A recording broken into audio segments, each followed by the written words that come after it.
I was just short with like, you guys are spoiled. Spoiled. I am not gay. I have relationships with women, sex with men. And I got news for you. That means you're gay. You flick too hard, damn it! Friday Night Tights! You're about to get frostbitten! Get him! Fasten your seatbelts, it's gonna be a bumpy ride. All you geeks and gamers better stop jerking off to me, okay? I smell like burnt hair and Julie. That isn't stopping you. I fuck you like you're retarded because I think you're all retarded. I see the chat. I see you in the chat. Hit an F right now. Jerking off to your girl. Frostbitten. Go, Now press F if you're not jerking off. Frostbitten. Go, Frost! Friday Night Tights. Get him! Frostbitten. Go, Now Frost! press F if you're not jerking off. I see the chat. I see you in the chat. Hit an F. Oh shit! What the hell?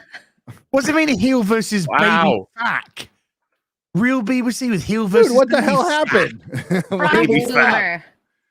All right, what's the chat say? Do What's they a want it baby back? fat? Do you want to finish it, or do you want to go to something else? It's up, chat. It's up to you. What? I've never. That is bad Boom was performance. in. The boom was in, guys. So just Yeah, get this what is you the can out of boom. him. This is the fuel boom.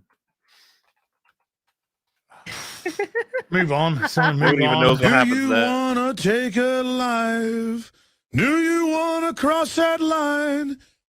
Because it's a long way back from hell.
Gary, we've just got the image. We haven't even got the video up.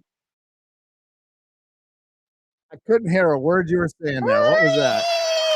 I said nobody could see anything There's because no you got the intro. picture up. Not there. There, yeah, okay. That's all we're they back. saw. That's all they saw, and They're not silence. supposed to see that. That's what the hell. The video's supposed to overlay the picture. You know what? At least you had the overlay on, because that happened to me, and me and Tux were just sitting here like, Okay, when did they change that? Because I've always done the overlay and had the video on over the overlay. What the Just the fuck's video going didn't on, play. StreamYards? freaking StreamYards. Now then, let me Alright, just think. Fuck it.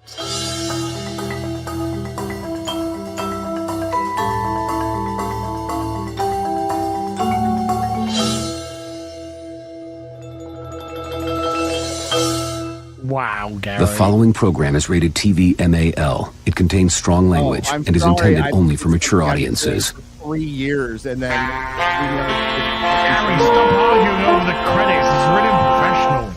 you know what? Come here. Oh, if I could hear what you were saying, I would argue back.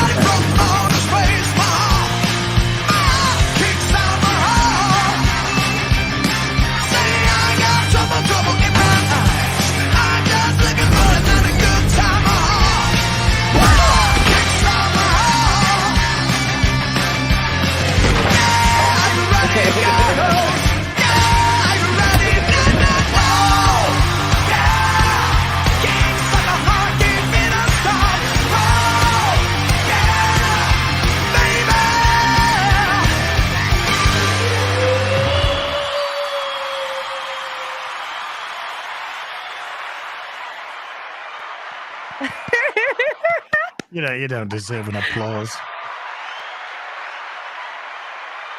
Thank you. Thank you, fake audience. You're beautiful. You're beautiful. And hello to the real audience. Hello. Hello. Howdy. Hi. That was awkward. Not as awkward as MauLer's new image. Look at him. He's looking at a film. I love it. He's looking at film, and it's just like, It's gay porn. I don't know wow. that yet. I'm about to discover it. Oh. Oh, see what the internet does to the children. Think about the children. I was not confused about a door. I was able to open my door and close my door. Although, funny story. The door in my office is very difficult to open because we have these 1980s doorknobs, and I took it off to put my TARDIS door cover on, and I didn't put it on right. So you got to kind of jimmy it to open it. It is pretty difficult. So your door's difficult to open because it's got a doorknob on it. He has to jimmy the knob. Yeah, I have to jimmy the knob. Wow. I have to jimmy Sure. the knob.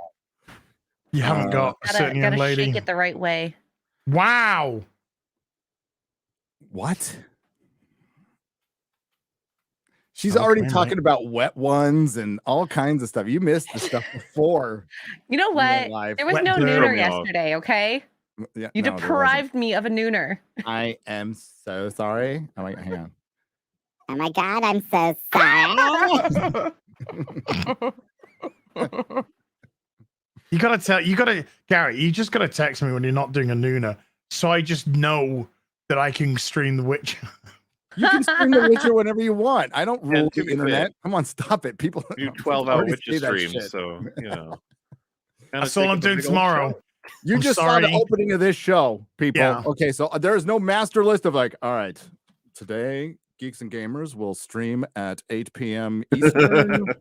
Do not MauLer, you stream overstream. EPAP on Saturday. No, fuck. I can't even. I wish it start a was new- playing now. No, I love Well- the show. I love the show, Hey, as long as everyone's streaming Dead Space on Friday, right? The remake's coming out. Everyone's playing it, right, guys? Guys, Is that a video Imagine- game? Is that a video game? it is a video game Oh. about space. being all Callisto dead. Protocol just killed any interest Like in that's not the same thing. I know, but it's just, I think I'll just watch you. Oh, I Okay. thought it was just Hollywood. Dead Space. And by watch you, I mean masturbate. Oh, well, that was mean. I mean, I don't True. want to take away that True right. and you know? factual. Oh, okay. Hey, let's get the hard part over with. Heyo.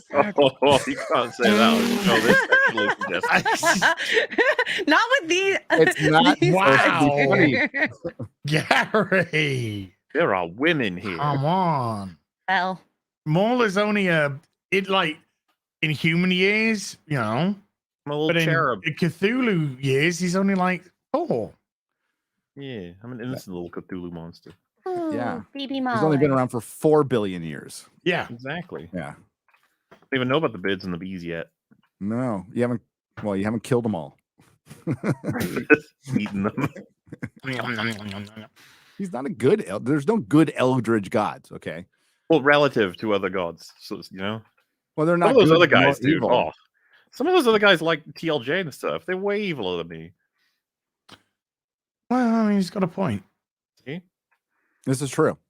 they probably support the MCU's 4th phase, you know, and that I think that's unacceptable. Put away. This is why they lock them in those interdimensional prisons. Hey, that's what there's- Rasputin was trying to open up in Hellboy 1, right? He was Oh, trying to yeah. release all the fans God, of that's a phase good 4 movie. from the other dimension. I need to watch that movie. We should. love We that should do movie. that. Watch Wow, Hellboy, wow, Hellboy 2, and the new one. Nah. Well, I Alright. mean, what if it were done in a way that could be recorded and entertaining, and that you're forced to go through torture? That could be something. I don't go through torture. Well, I Hey, go we through have torture to- when I watch these things. There has to be some form of payment for the Oh fun my. times we have, which, my goodness, what fun times we did have semi-recently. We Oh, did yeah. have 6 hours of fun together. I was Is there it- for 4 of it. Because that Harry was like could only floated last on, 4. floated on Real BBC, I think, at one Mm. point, right? That's where I think the idea came from. It was just like, fuck it, let's do it. Yeah, I think then we discussed it afterwards. And now, Do you want to tell them what's going to come out in the next 5 years or so? well, so that's the thing. I feel like it's not a spoiler or anything. It never would be. But yes, we got a big team together precious real BBC chat to watch Austin Powers, The International Man of Mystery, The Spy Who Shagged Me, and Goldmember. Gary was able to make it for 2 of those 3, which was very fun, and the rest made it all the way through. It was fun as hell. Those movies I'll be honest with you, I actually remembered 3 being kind of worse than the first 2, but upon rewatching, I kind of think they're all brilliant. I was very sad. I'd only ever seen 3 the one time when it came out, and never seen it since. Always thought of it as a little bit inferior to the other 2, but watching it this time around, holy crap! I mean, just seeing them back to back though, it fit in perfectly and just worked perfectly. Yeah, I fucking loved them, and we already came to a conclusion of talking about it. It's like, don't make any more of them, please. Yeah, don't. just don't. I love those movies. Those are recorded. Can't say for guarantee whenever though you may see those. But I'm sure when they eventually pop out, you'll be like, "Ooh!" It's funny. What ends up happening is that those recordings get made into videos. That those videos release, and it feels you've pretty much forgotten the experience of having fucking watched it. And so you get to watch those videos, and it's like, I get to kind of re-experience the memes. I had no voice the next day because I was just laughing so hard during the sesh. Well, I mean, I'll be excited for them to come out. We had a bunch of discussions about favorite jokes and other movies and where they came from, what people liked about them and stuff. It's good stuff, as well as just cackling constantly at the assorted jokes that got thrown out by whatever great collection of people that ended up making those movies. Seeing Austin Powers piss into an Asian man's mouth is one of the funniest things. That's the 3rd one. One of the funniest things. Oh yeah. Dude, I didn't see that one. I didn't see that one. Stop Asian hate. Come on. Too soon, Too soon. That part just kept like shooting out jokes when he has to give the urine sample and he's just spitting into the cup. And then the silhouette where a man is watching him basically give birth. And then when Minnie escapes down the little tunnel, he just slams into a wall.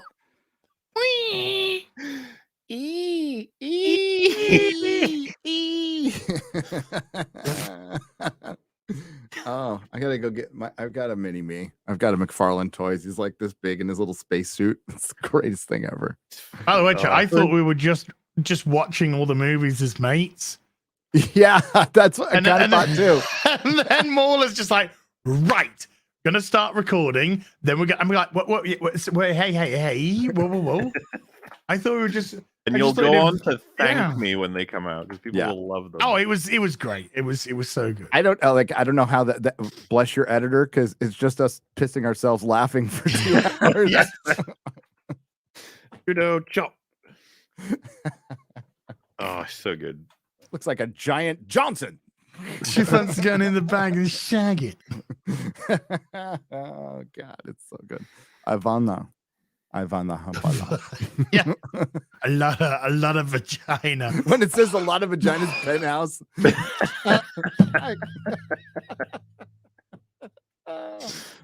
When Oh, he's like, God. you have 5, and he's like, I'll stay.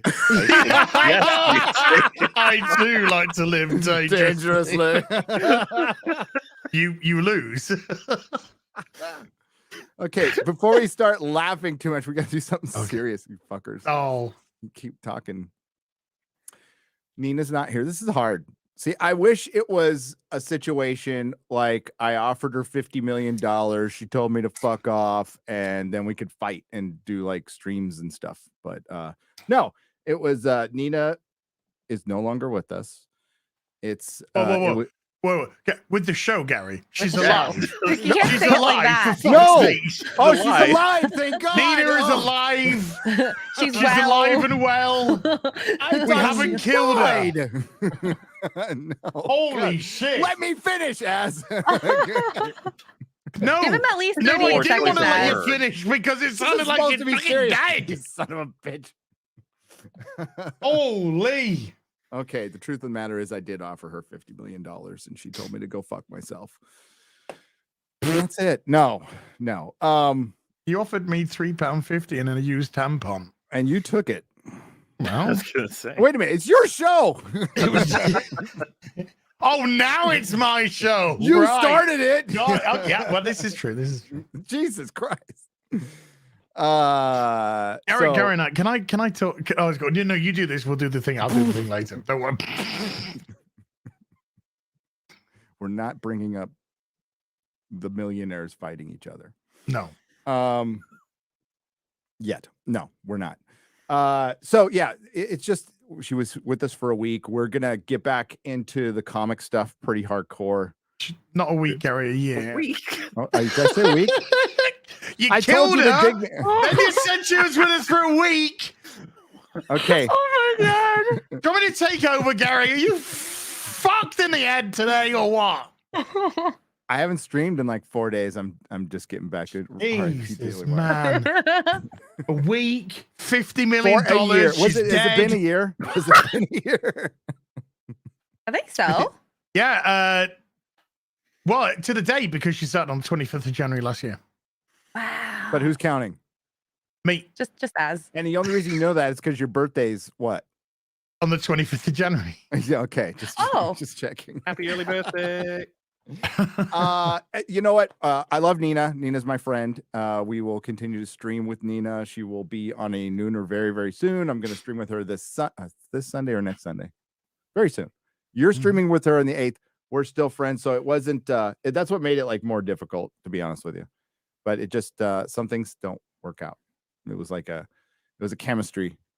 There's a chemistry that we're looking for on the show, and we want to continue to entertain you. And yeah, it's just it's a sucky part of this job. It's not the first time somebody's left this channel. If you've been around a long time, gone through a couple people, and and sometimes this is why I think why people fight, because it's a lot easier to just be pissed at each other. But I've talked to Nina. We talked last week and had a good phone call, and she is my friend, and and things can end amicably, and it's not the end. She will be on this channel. She'll be on Friday Night Tights. She will be on the Nooner, and it doesn't mean she did anything wrong or she's a bad YouTuber. She's actually a very good one. She's amassed a pretty decent following through her hard work. I think her takes on politics are freaking spot on. So I think that's her greatest strength, to be honest with you. And as I told her on the phone call, I think that's got like the highest ceiling too. I'm just, I can't handle politics. I can't stand them. So, but Nina, we love you. We wish you all luck in the world. And again, she will be back on this channel sooner than later, on Nooners and stuff. So, yeah, there's no, that's exactly how it happened. And it wasn't a $50 million contract. I lied. It's not a $50 million contract. I don't have $50 million. You're rambling now. Am I rambling now? Yeah. Okay. Yeah, I spoke to Nina a week ago, so this news is a week old. But for everybody involved, got nothing but love for Nina. Really wanted it to work out here. We do discuss things, and I to me, there was a synergy just off with the show. I think her strengths are elsewhere, and that's why we still want to do stuff with her, because I think she's great. So Nina and I'm booked on Nina's show on the 8th of February, so I'm going to be there. And Nina and I are talking about doing something gaming related together, which I think is. I thought you were going to say gay. We're going to do something gay related together. Okay. And I think what she does with things like Toxic Femme and whatnot, that really plays to her strengths. Infinite Hope, her John Talks, more political orientated stuff. And yeah, of course, but loved it to work out. So this isn't in any capacity falling out, or we don't got nothing but love. And she's one of the very few people on the tubes that actually have my phone number. So she's always there to, we're always here for her to reach out to. Anyway, but it's an au revoir. It's not a goodbye, because although she won't be on this show any longer, we'll be doing plenty of stuff with her going forward. Yep. I'll be talking about Tulsa King with her, and I believe George soon. Very soon. Can't wait to talk about it. I get to watch it again too. You guys should watch it. It's good. Tulsa King, good. We love Nina. Hey, did you hear the comics industry is doing fine, guys? Yeah, because manga's selling more books. Yeah. Comixology is laying off how many people? All of them? Did you see the number? That cannot be right. No, hold on. I'll get an exact That number cannot be right.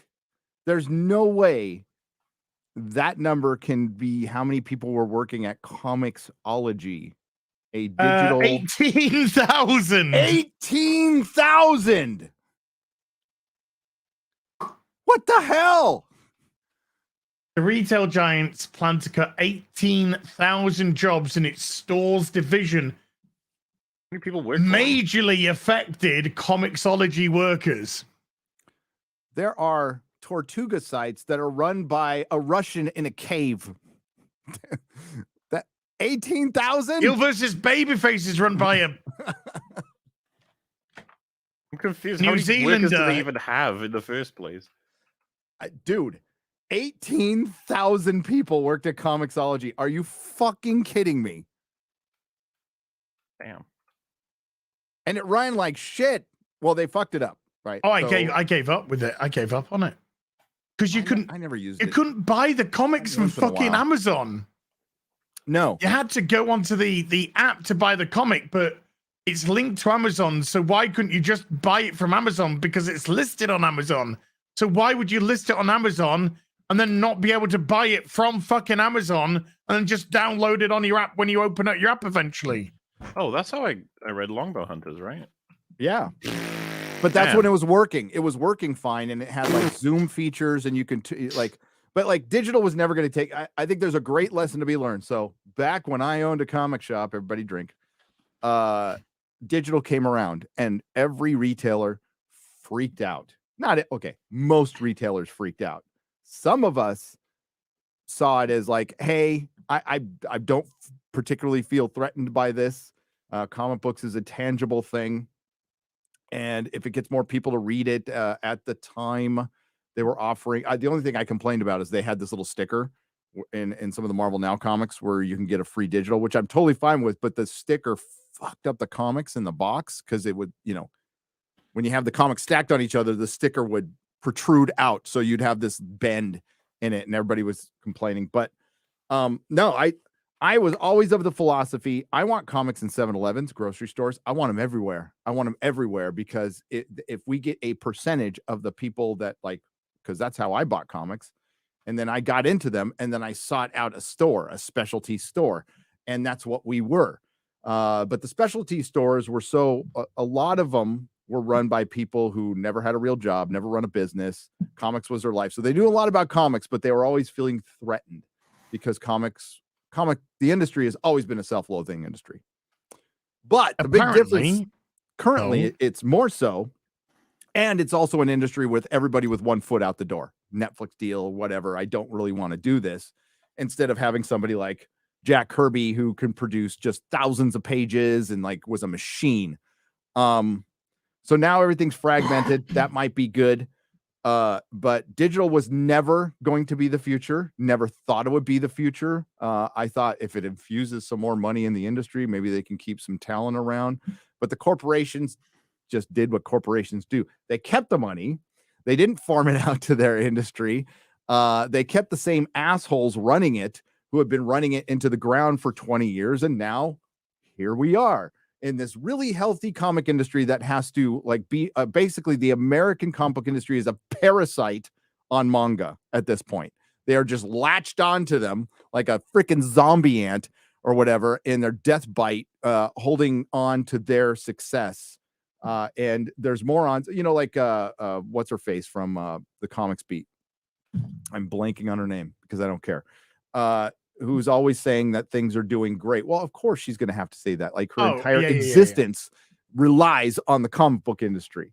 But that's, that fear, it has gotten in the way of it expanding and being able to do like things to change. There was just this fear is, everybody's coming to take my, oh my God, digital comics are coming. And oh my God, Diamond, we can't get rid of Diamond. It's like, fuck. And when Diamond finally went away and everything fragmented, now we have hidden sales. They conflate sales. Nobody cares. There's no stories out there people are talking about in the zeitgeist. There's nothing. There's nothing. And like, it was in decent shape when I left. It wasn't great, but Axel Alonso just took over. Didn't think he was great then. He ended up being a giant disaster. Joe Quesada, I have tons of criticism too, but he did bring Marvel back from bankruptcy. Heidi McDonald. Yeah, Heidi McDonald, who's got a website. She used to be with Bleeding Cool, so that's all you need to know. Apparently Scott Snyder did a deal with Comixology. They were projecting 100,000 in digital downloads from what I can gather. Do you know how much each of his books did? How much? 2,500-ish. 2,500. And he's got to trust who? Comixology. Unless he's got direct access to their analytics. I don't think it's more than that. I absolutely don't think it's more than that, because like, comics have aged out. We're on the second generation we've missed, not even the first. We're on the second generation we missed. Yeah. So it's over. It's over. And when these giant corporations mine the IPs, they didn't even mine the right stuff. And they are just, again, they're a parasite too, and they're squeezing it dry. And what I thought the day Disney bought Marvel, the day Marvel died back in 2009, has come to fruition. In the beginning, we'll get some good movies, but the comics ultimately will pay. I personally would rather have the comics than some good Marvel movies. Remember when Mags's book was selling so low? Not only was it bottom of the top 500 list, but he never even finished its 6-issue miniseries and had to go into ended up being just putting the last 2 episodes in a graphic novel. Mm-hmm. That's the industry. That's the industry. And that's the type of person they're giving work to, people that can't sell shit. And as I discussed, I said I'd love to have taken credit for saying this myself, but with manga, they have subtopics for everything, from fishing to sexual proclivity to action, adventure, sci-fi, the whole job lot. Whereas the Western comics are trying to usurp the major heroes and replace them with their gay, trans, whatever orientation they've switched it to, and just annihilate the actual main character in the process. So now you have a character that nobody's interested in because they've inserted their own politics and ideology. They don't care about these characters. There's no love for these characters. There's no love for the industry. None of it. Personal gratification, sure. Ego, sure. Narcissism, sure. Plenty of that to go around. But what do we get? We get Vida Ayala. Vida Ayala, who herself is a fucking female, said, I thought you were supporting me. Where's the sales on my comics? Because nobody's fucking buying them. It's a token. It's a token that is in the Western industry that just baits off queer and brown. And in the Western comic book industry, that means just give them a job, for Christ's sake. Otherwise, you'll get Alex DeConte and other people like that writing hit pieces on us and trying to go for us and getting the Whisper Network onto it and all that. There's all this catty nonsense. You got Gail Simone, who started off, the way that she got into the industry was to criticize it and criticize it and criticize it till they got her in. And then she did some okay work. And then for the last decade has just produced dog shit. Doesn't care. Would rather spend the time on Twitter, living on Twitter. And in this time, when all this nonsense Dan Slott telling customers to fuck off And that became the norm. And people are like, yeah, this is good. By people, I mean the industry press supporting it, encouraging it. And we got loudmouths like me who will do videos on it. I wouldn't say Gary's a loudmouth. I think it's very articulate. But we've got people like me who will speak up on this. But what we say time and time again, it's the silent majority that just walk away. You'll never hear them complain. You'll never hear them moan, but you'll see the loss in your sales because they'll just walk away.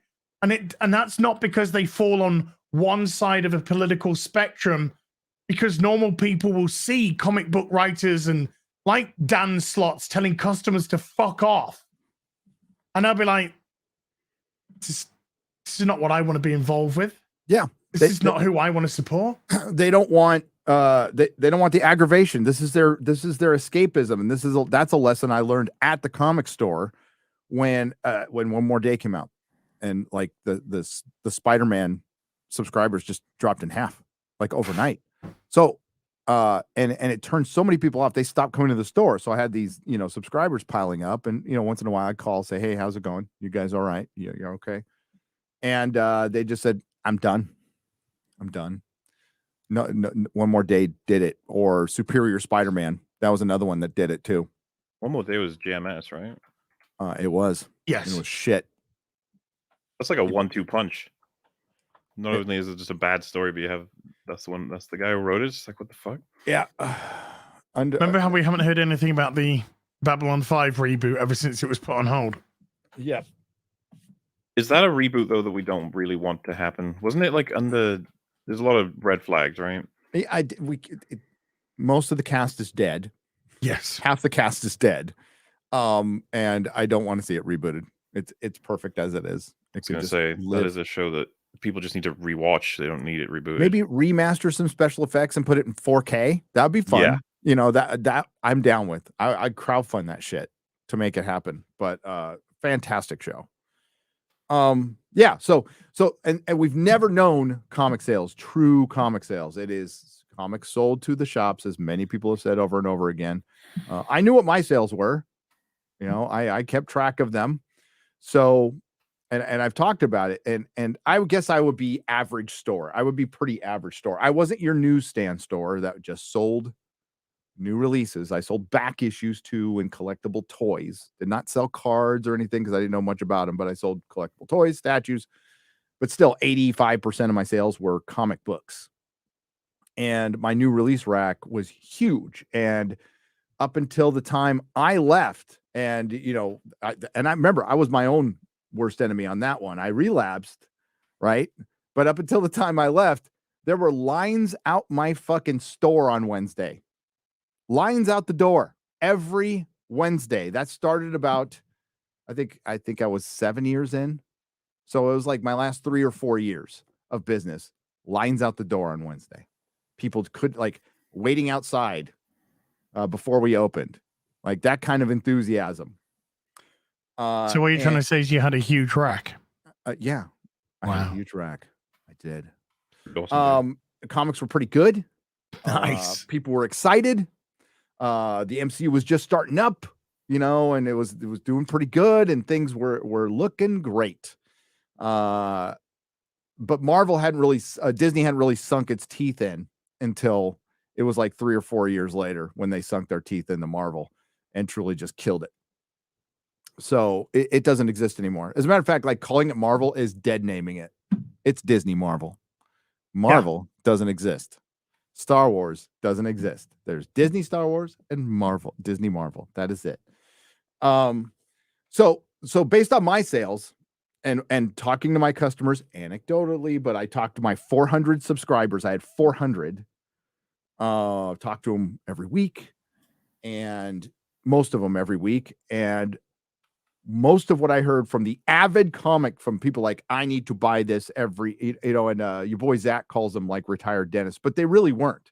I had college kids. I had dentists. I had doctors. I had cops. I had criminals. I had all kinds of people buying comics. It was fun. It was a good place to, as a matter of fact, there was a time there was a cop and a criminal in the same store. It's okay. It's all good. Oh, and we come together for comic books, or used to. And what they said was, yeah, I read about half of what I pick up. And then I know like what was left on the shelf too from variants. The variant thing was just, it's a gimmick to artificially keep alive an industry that's dying. The comic book industry was in entropy, full entropy when I got in it in 2003. It was already starting to, and that got a little bump because they started doing some pretty interesting things with some good writers. They had good talent because they had the money for it, but then all that talent bailed. They're gone. And then they got the Sana Amanats in there and the fucking idiot Tom King. Like he was hot for a minute. I don't know why. I did. What a freaking moron! His Batman run started off fine. I'm blocked by him still on Twitter. Thank God. When I'm banned, I'm blocked by Heather Antos. I'm blocked by half the industry. I'm blocked by people I talk to. I talk to a lot. So that's the way it is now. And now their industry's dying, and they're like, well, but we're doing fine, or what? We're doing good. How come I need to go fund my rent? You know, it's like, go get a fucking job because your industry isn't an industry anymore. Who sets up a GoFundMe nearly every month to pay for fucking bills? Max Visaggio. And you know where the good talent is? They're on their own. Grab Nolan on his own, doing his own thing. That guy should be making. That guy is still on it. He should be making mainstream comics, making top dollar. But you know why he can't? Because him and Chuck. They can't afford him. They can't afford Chuck Dixon. They can't afford Graham Nolan. They can't afford Mike Barron. They can't afford these people anymore. And it's because it's not a healthy industry. It's because they've got Vita Ayala writing everything. Why do you think, okay, to go on the movie side, I always said that comic books was a proving ground. It is like, if you want to know what's going to happen to Hollywood, just look at what's going on with comic books.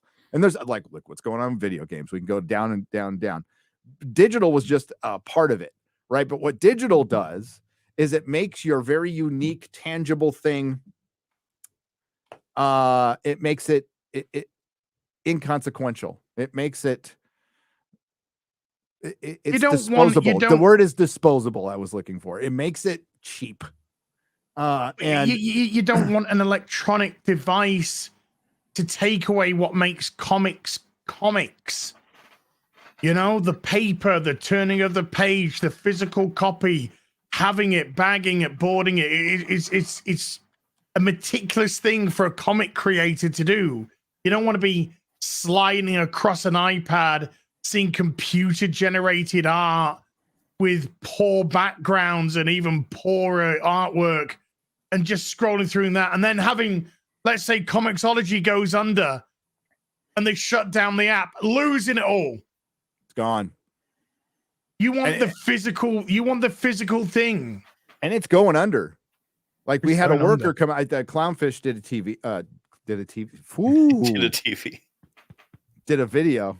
Come back to us, Gary. Come back to the light. I'm coming back. A little stroke. Come back to the light, Gary. The great Clownfish TV did a video. So did I think Yellow Flash did one too.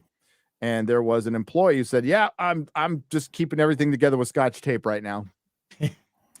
Poor guy. But like honestly, wasn't seriously? Correct me if I'm wrong. Wasn't Napster like one dude?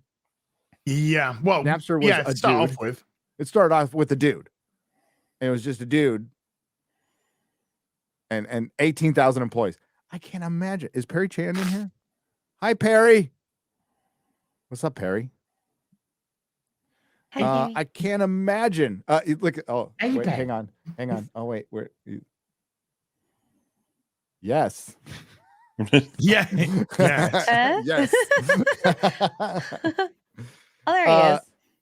Napster and LimeWire. Hola. I don't know who ran LimeWire, but so now Comixology is gone. That's another defunct system as well. Yeah, but when Comixology screwed up and did the Kindle thing, it forced everybody to go to Tortuga, and they found some pretty decent places that like scan your PDF. And Marvel made a huge mistake back in the day.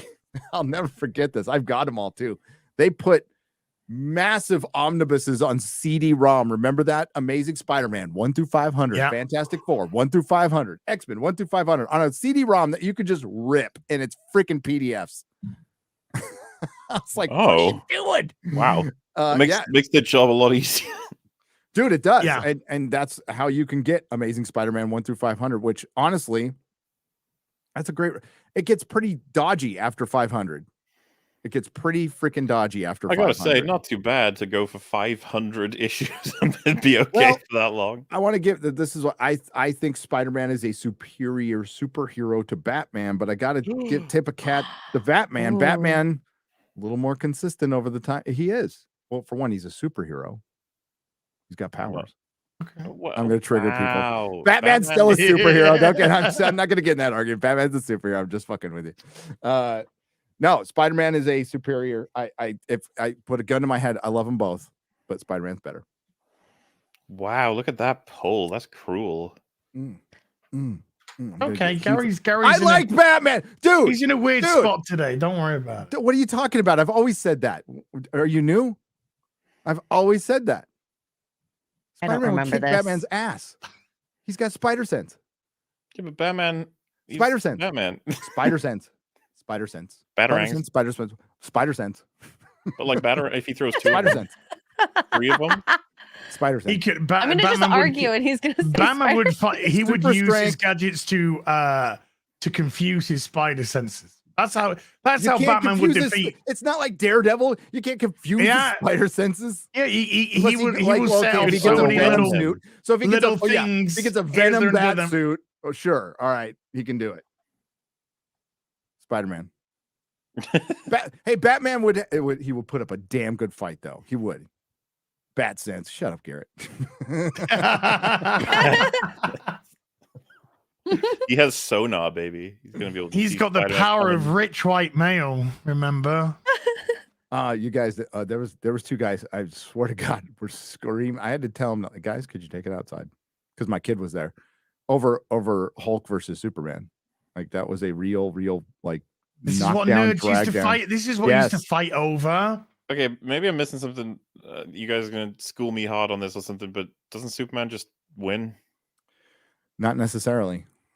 How does Against- Hulk lose that? Against when- Hulk, Yeah. it'd be tough. Superman. I think Superman wins, but Superman wins that but fight. Hulk has no limit to his strength and his anger. He is indestructible. He is. I wouldn't say easy. I would not say easy. Well, if it's no modern Superman and Hulk, okay, not Golden. What is modern Superman? They fucking cry. Well, okay, older Yeah, modern. modern Hulk wouldn't be able to stand up. No, Or get his gay son to fight. Yeah, I was gonna for say modern Hulk and Superman would date. They wouldn't fight. Why fight when we can be friends? And by friends, I mean Hulk would you like to smashed go out for Superman. dinner? Hey. Hulk yeah. Oh, Hulk smash. Superman, Hulk Hulk got smash. smashed. Superman. Stop giving them Well, ideas. There I you go. The know, poll's we've- going, and we know that whatever the poll answers, that's the objective truth. Yes. TMZ just released video of Mosul orb UFO sightings again. It's near where Jimmy Corsetti was stationed, and tons of ancient structures like the 5-legged bull. Oh, oh God, I was just watching that last night, and I remembered their name, and now I forgot it. Atlantis is real, and the Richat structure. That's the Eye of the Sahara. That's easier to say. And pyramids aren't tombs. LOL. Hail the real BBC. Says Will M for $50. You're right. No, everything ancient is either a tomb or a place of worship. Although I there's thought- giant fucking penises everywhere. Yeah, and then if Giant those are the penises, stone then dicks. the pyramids are Earth's nipples, right? So they wanted to Lots of die dicks. among the dicks or worship the dicks. I'm not really sure. But no, not a single hieroglyphic has been found in the Great Pyramids. Not a single fucking body. It's yeah. Really? But that's nope. In the Interesting. pyramids of Giza, nope. Not a single hieroglyphic inside, and not a single mummy ever found inside. Well, I don't know. I watched a film called The Mummy, and Okay. Okay. I don't know. Well, I hear Got me it's- there. It's That's a a damn good historical movie. document, and Brendan Fraser was in. He was one of there, these wasn't he? pyramids. Yeah, he was Oh. there. I got a story. I got you ready for story time. So I went to Oh my God, story time. Ancient Aliens Live with Garrett on Sunday. It was lots of fun. Saw some members of the fellowship. What's up? Saw some fellow Texans there. It was great to meet them.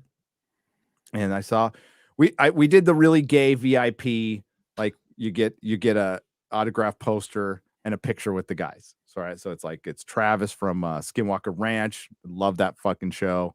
David Hatcher Childress, William Henry, Nick Pope, and Giorgio Tsoukalos, who like I've worked with in the past. We were buddies and we worked on a project prior. He even asked, this is funny. So prior to Ancient Aliens, when he was getting ready to pitch it, I was part of a crew that got his pitch together. So I worked the lighting, did a little editing on the project, and I still have the footage, by the way, which he asked me for. But when he saw me, he couldn't remember a name, but he remembered, like, but he gave me a kiss. Giorgio Tsoukalos, like French, like a European guy. Yeah. Giorgio Tsoukalos. You mouthing a kiss? No, we did not tongue. No, like he gave me a little kiss on the cheek. So the funny part is the last time he saw me in my life, like it was not good. I was like going through like full on midlife crisis. And this is when I had to like take on another job and run the comic store. So, so he looks at me and he's all, tell me, is everything okay now? Like he was like super. I'm like, oh yeah, things are okay. Yeah, things are good. Things are good. But then he asked about my wife's salon, and I told him, and it was a bummer. But yeah, we chatted. But yeah, I got a little peck on the cheek from Giorgio Tsoukalos. Super gay. Oh my God. Garrett says otherwise. QBG's giving it. He's giving the 100. Dude. Okay, I'm gonna release that. I'm releasing that audition footage, Quarter Black, just for that, just for revenge. You want to see gay, buddy? Wow. You saw what I tweeted, right? Oh yeah. The screen last night when you're probably asleep after your 19-hour stream. Oh yeah. I tweeted Garrett kissing. I liked it this morning, Garrett. You did? No, I'm sorry. Mm-hmm. I totally I didn't, because I'm not on Twitter. Yeah, no, it was that impersonator. Yeah, that impersonator. They're so good, though. I love them. You should go follow them on Twitter. It's like they can read Why your mind. are you gay? I know. Why are you gay? It was really cool going to that. That's just that's not sexual. That's just man love that was happening. It's European. There. He's a Greek guy who grew up in Sweden, so with a Danish accent. So he married a hot wife and she killed herself. No, he did marry a hot wife. It's weird seeing Giorgio from his very humble beginnings, living at my friend Kat's house, in a spare room with a mattress on the floor and just some books surrounding and like next to nothing, talking about like, he said, the only thing he talked about, he's like, I knew Eric Von Daniken. I'm like, you what? You know Eric Von Daniken? So we talked and we got into this little project, and then seeing him, like, he produces, he gets final say on the cut for every Ancient Alien show. And you see like the level they're on, like Garrett, how many like he had bodyguards around him like he was fucking there with Beatles. And I'm like, this is the Ancient Alien guys. Well, because the aliens will get him if you don't have the bodyguards. They do attract a little unusual crowd, we'll just say. Okay. Present. It would be funny as fuck. The little green man or the little thin gray alien type dude in a suit runs up to him with like a butcher's knife. Like, oh my God! I'm gonna get you. The bodyguards take him out with ray guns. That would fuel quite a bit of conspiracies, I think, as to what exactly is going on. Garrett could have taken out the bodyguards. They were a little old. Oh, except for that one cop. That guy was pretty big. That guy was. Oh, definitely. I got abducted. My ass still hurts.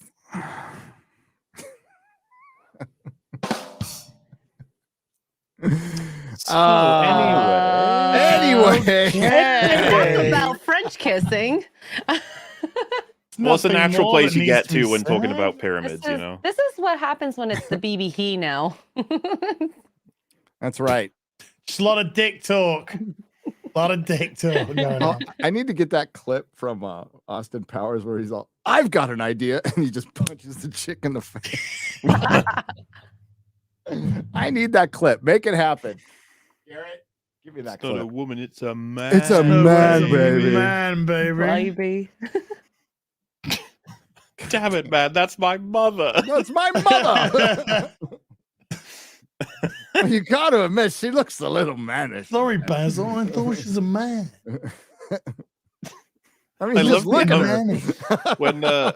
when Vanessa's a robot in the second one, and he like reports that to Basil. Basil just goes, "Yes, unfortunately, we knew the whole time." Yeah. What? Like, to me, that's like one of the best sort of just fuck it. I don't know. Yeah, like whatever. Cretosis has $20 super chat in 2 parts. It's Canadian pesos. Says, hey Gary, I appreciate you talking about your demonetization, how demonetizing affects smaller creators on FNT. I've been dealing with that exact problem for the past couple of weeks. What had been my most successful video for time of release, nearly 50,000 views in 6 days. That's awesome. Was killed by YouTube. The impressions immediately flatlined after demonetization. Yes. It's a bit of a joke, really. So the big YouTubers, way bigger than yours truly, and they get timestamps. They get to now. I have been offered that like I can, you know, if you cuss in the first, like just straight up, if you cuss in the first 30 seconds, you're getting demonetized. That's it. They're going to roll that back a little bit, but not all the way. But they do have the power to give you a timestamp. They could like give you a timestamp and you could edit that clip out and it'd be fixed. The problem is and this is where the lie is. They tell you that, oh, being demonetized doesn't affect your reach. Bullshit. Let's just stop lying. Just tell us it does, because that's a lie. Every one of us has dealt with that at one point or another. And it's you can see it. You can see the little you get your little YouTube boner, right? When you release your video, the line goes up and looks like a boner.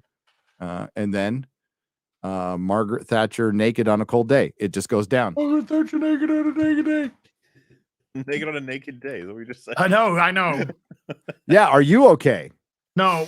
It's stroke season, Az. Did you know that? It's stroke season, so maybe later tonight, Gary.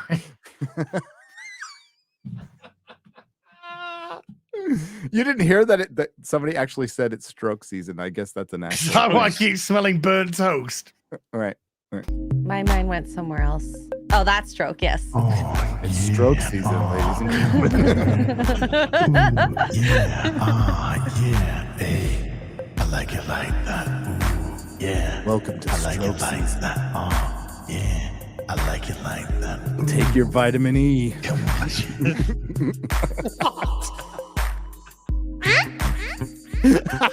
What was that noise? What was that noise? What the fuck was Oh my god! What is that? They added duck noises to duck season.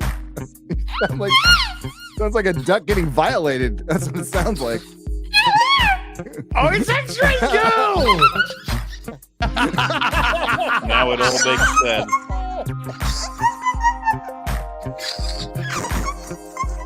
What the fuck? I thought that was part of the song. I thought it was.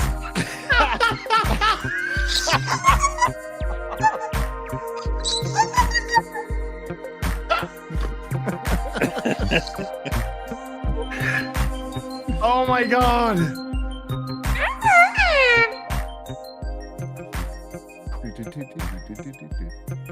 I love you, baby. Okay, I'm All done. right, Belle's leaving the room now. Yeah, I would too after all that. Yeah. She's done enough. She heard the feeding the ducks. She's like, I don't want to be here when this happens. I know what Dad does when this I know happens. it's dead. I know what happened, yeah. Belle walks in. Happy tissues or sad tissues? Oh, no. Wow. The happy tissues are the one with the aloe vera in them. You know? Oh. Oh, Soft to the touch. what's this guy doing here? Who? Oh, hello. We talk about duck feeding. Oh, and- hello. What do you want? So about Crowder. Yeah. Oh God. Dish the dirt, dude. Did he unmute just I don't know. Is He's this there. intimidation quarter black because it's working if it is? yeah. Okay. Boobies.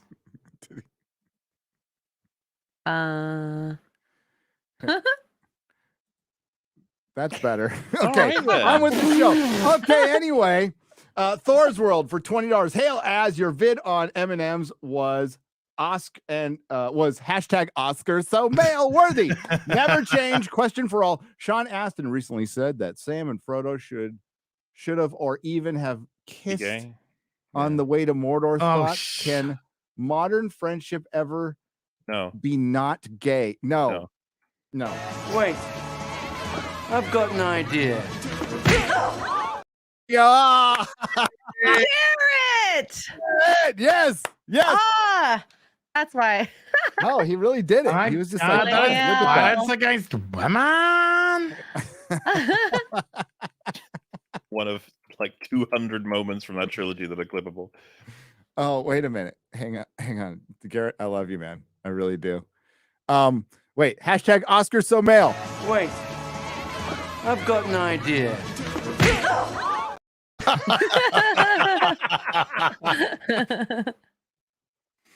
Thanks, Wow. Garrett. That was so quick. That's Hey, terrible. never That's gonna terrible. take my 38-second crown. No. Oh. Judo Cricket for $20 says, guys, we're here for a good time, not a professional time. Well, good thing. That's a good thing because you will not get a professional time. Professionals don't have clips like this. Paging Dr. Buckets.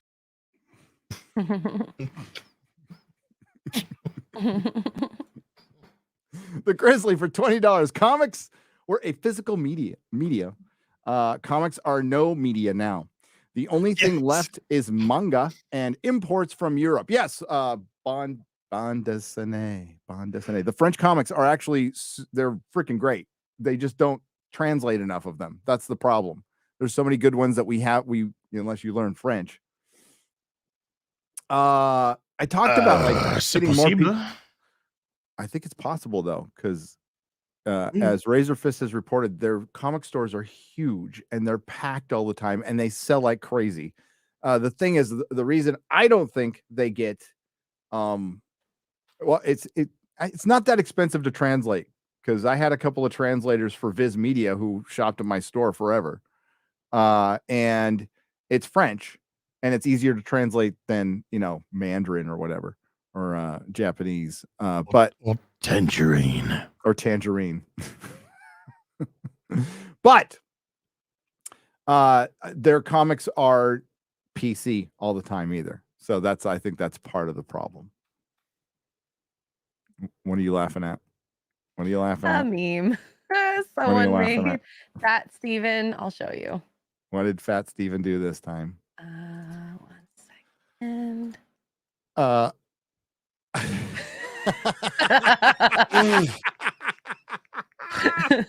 Hulk smash, all right. Thanks, Fat Steven. Just imagine Neil Cuckman is thinking, oh, this is going to be such an incredible moment in The Last of Us Part 2. It's just a meme. Oh man, that's the part. I remember on my stream I was panicking because I didn't know when it happens. I'd seen some of the memes though, and then I had to grab like a image of a cartoon frog to cover it, as you do. Did you hear that somebody had their video demonetized for nudity because they showed that scene and they appealed it saying it's a man and they won the appeal? Oh no!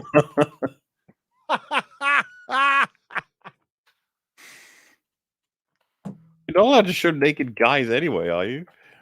Well, topless is topless, Oh, right. I can remember that scene, thankfully. to continue the Grizzly super chat. I stopped reading the big two around 2014 and indies around 2018. The industry is headed for doom in the US. It's there. It's in hospice at this point. When Diamond was done, that was it. It's end of life care now. I mean, like comic shops are distributing to other comic shops. That's how DC's doing it. It's a comic shop.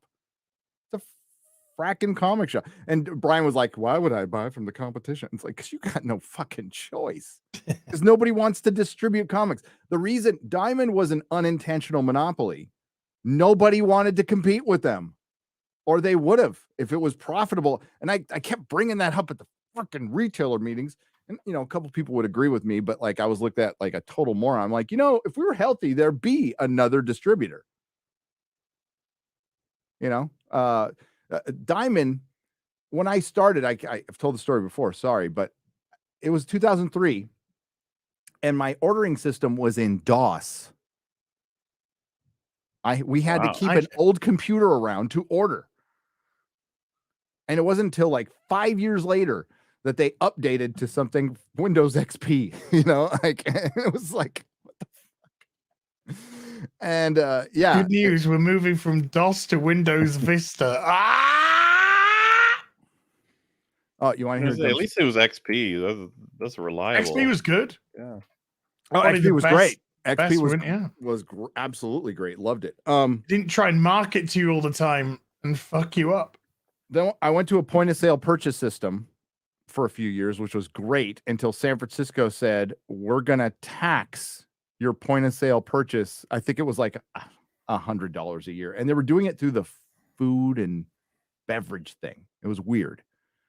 My solution, I got rid of the point of sale purchase. I just said, okay, I'll just go back to pen and paper. Fuck you. I'm not paying your tax. Taxation is theft. It's my love language. Eddie Brock 9043 for $5.99 says, I'll pay good money for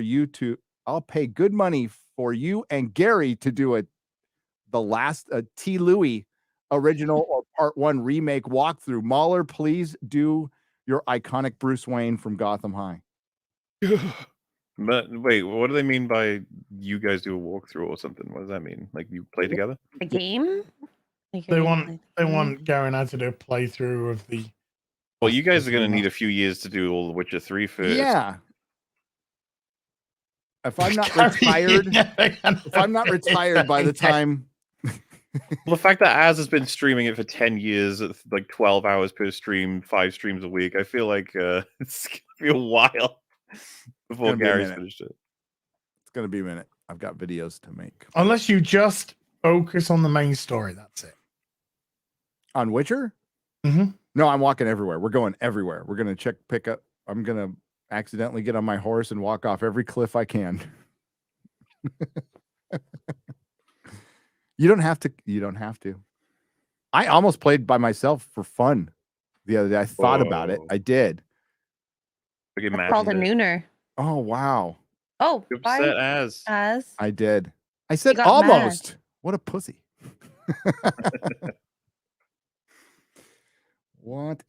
Hey, Oscar nominations came out. They did. Are you going to sit through 3 hours of obnoxious, vapid narcissism with Jimmy Kimmel to see Top Gun and Avatar and Everything Everywhere All at Once lose? Well, the thing about it is that I'm not sure in my entire life that I have ever watched the Oscars. And I don't think I'm going to start now. I used to. We used to, me and my friend Jay, we'd I'd go over sometime. Went over to his house with his family.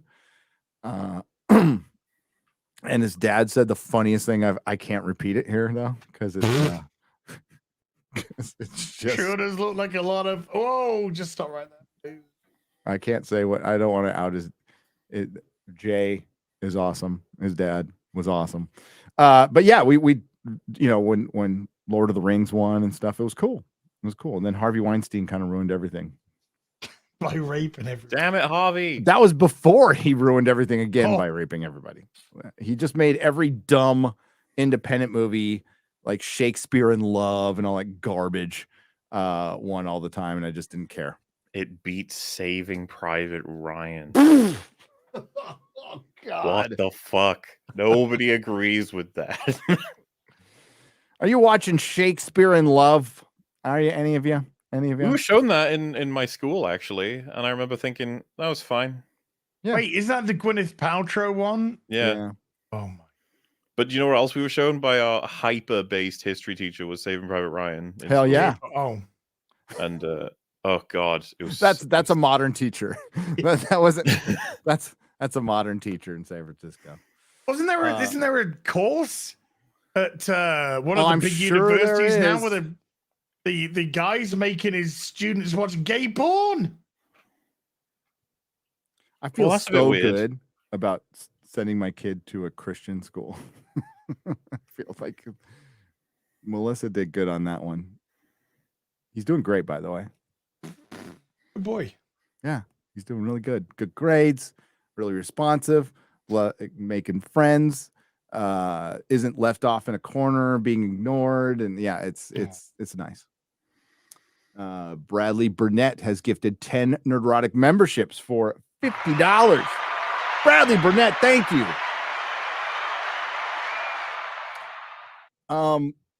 I went over the nominations and I could give a crap about any of the. Hey, did you know there's a movie called Women Talking? That's funny. I wish there was a movie called Women Shut the Fuck Up. Oh, you know what? I actually watched Puss in Boots: The Last Wish. You guys seen that? I heard Melanie Mack talking it up. Yeah, she loves that movie. She loves it. Yeah. Oh, this is pretty fucking good. I was impressed. Yeah, the Shrek movies are like good. That stuff is good. It's, I'd recommend it. And you got that's getting clipped ass. that's in the animated. I stand by it. That's in the animated section with Pinocchio, and then the Sea Beast and Turning Red is in there. Is Puss in Boots on like a Netflix or something, or is it the cinema? It is. They released it on digital and it's in theaters, I think. I'm not sure what streaming site. I'll it's watch on, it. though. I'll watch it. I freaking love the Shrek movies. They're great. Yeah, like I said, I was recommended it by basically many people kept talking about it. I don't know about you guys, but people make this comparisons. Like people have been talking about Puss in Boots as though it's making Avatar money, and vice versa. Kind of, you know what I mean? Like I don't really. It's almost a meme at this point. Like nobody talks about Avatar yet. It's making more money than, you know. It is weird, that isn't it? There's no buzz online. No, but it well, and I've shows seen you pushback how on the fake idea. online is. I've seen pushback where people are like, "Oh, you can say that all day. That doesn't change the fact that people fucking love this movie and it's making shit tons of money." And I'm just sitting like, "Okay, that is fine. I recognize that about Avatar, the first one. I just don't. It's really weird to see something sell this hard and nobody cares to talk about it in any kind of detail. No, it's weird. It's probably like the super normies that don't talk about it. Yeah, are going. I was having this conversation with my good friend George, and he was talking about, you know, like I really love Yellowstone. I made videos, but it doesn't seem like there's a big conversation on it online. I'm like, yeah, like Yellowstone's a different beast. It's not like genre. And YouTube, especially our sphere, is very genre based. It's very normie. You know, like if I did a Tulsa King video, I doubt anybody would watch it, but I don't care because I love that show. But it's pretty, you know, it's pretty broadcast TV procedural normie. And that's not what creates conversations on YouTube. It just isn't. And I think Avatar is in that category. There are people who just unadulteratedly love they love freaking James Cameron. They just fucking love him. And that's fine. We experienced a little bit of that, MauLer, with Doctor Strange. Right? There's people who just love Raimi. I love Raimi, but like I'm not going to say every movie he's done is great, and I'm not going to say every James Cameron. Actually, Avatar are his 2 worst movies in my opinion. So they're just very average. Yeah, I think I agree. Yeah, they're really. What we got for Best Picture? Because Avatar's in there. Everything Ever All at Once is in there. Top Gun Maverick's Maverick in there. is in there. Yeah. Well, Cry on the Western Front is in there. That's going to be a tough one for others to beat. I haven't seen Everywhere Elvis. All at Once. I think Everything Everywhere All at Once. I think that's going to win. That's gonna win. I think that's gonna win. I think it makes a lot of sense for that one to win. I wouldn't argue with it. It ticks the Oscars boxes, but it also ticks like it's a good film great. boxes. It's a good movie. Yeah. But like It's we do different. have to. Has anybody done a wellness check on Chris Gore? Because RRR was not nominated. I saw a bit of Chris Gore's stream earlier today where he was going through and he looked okay. He looked, he was mostly it was okay. Fiery, peaceful protest in Pasadena, California. Yeah.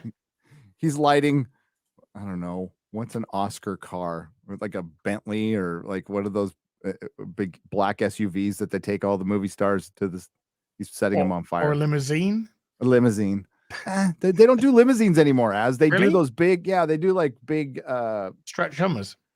The Lincoln ones. What the fuck are they called now? Lincoln Cords. No. I'm just having multiple strokes today. Lincoln Park. Range Rover, maybe? Something like that. Yeah. Big SUVs. Big black SUVs. Chelsea Carriage. What? Chelsea what? Carriage. Navigators. Right. A Navigators. Chelsea Carriage is a 4x4 that a white woman Thank you, drives CB. around. Not on town car. My dad had a fucking town car. street where she could Yeah. just walk to the school and get her son. Chris Gore is burning Escalade. Lincoln or is burning Navigators. There he is. Yeah. Oh, hello. Hello, Mr. Gore. How are you? I was a little worried about you, buddy. I'm like, oh shit. Hey, got in for the best original song. That's something. It got some nominations. Jimmy Kimmel's the host. Oh, That's fuck. Enough said. That's such a Enough horrible idea. said. Oh God. Aren't they trying to like rescue the Oscars from being completely ignored? Why would you choose that host? I swear to God, like the absolutely best choice probably would have been a Ricky Gervais type of situation where they just know he's going to destroy them, but do it anyway. You know? Yeah, like having Ricky Gervais on that would spike your ratings to 2012 levels. And don't censor a fucking line. Is he going to dance about vaccines again?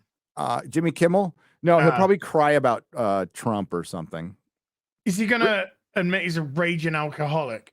Nobody likes remember when he took a vacation during the summer of love to not get canceled for his blackface? Oh, his blackface, yeah.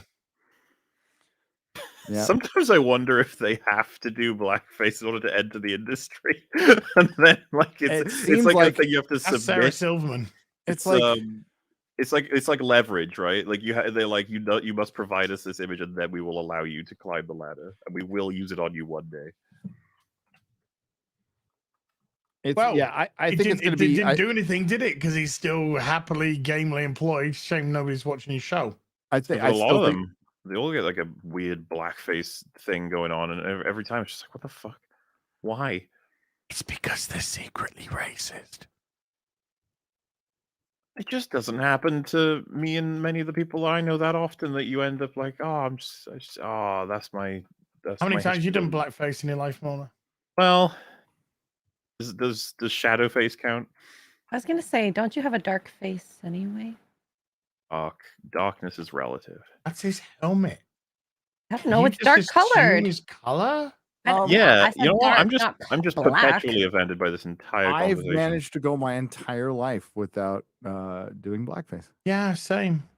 I did And white yet face. you're a bigot. So By the way, if Nick Recatus lose on that one.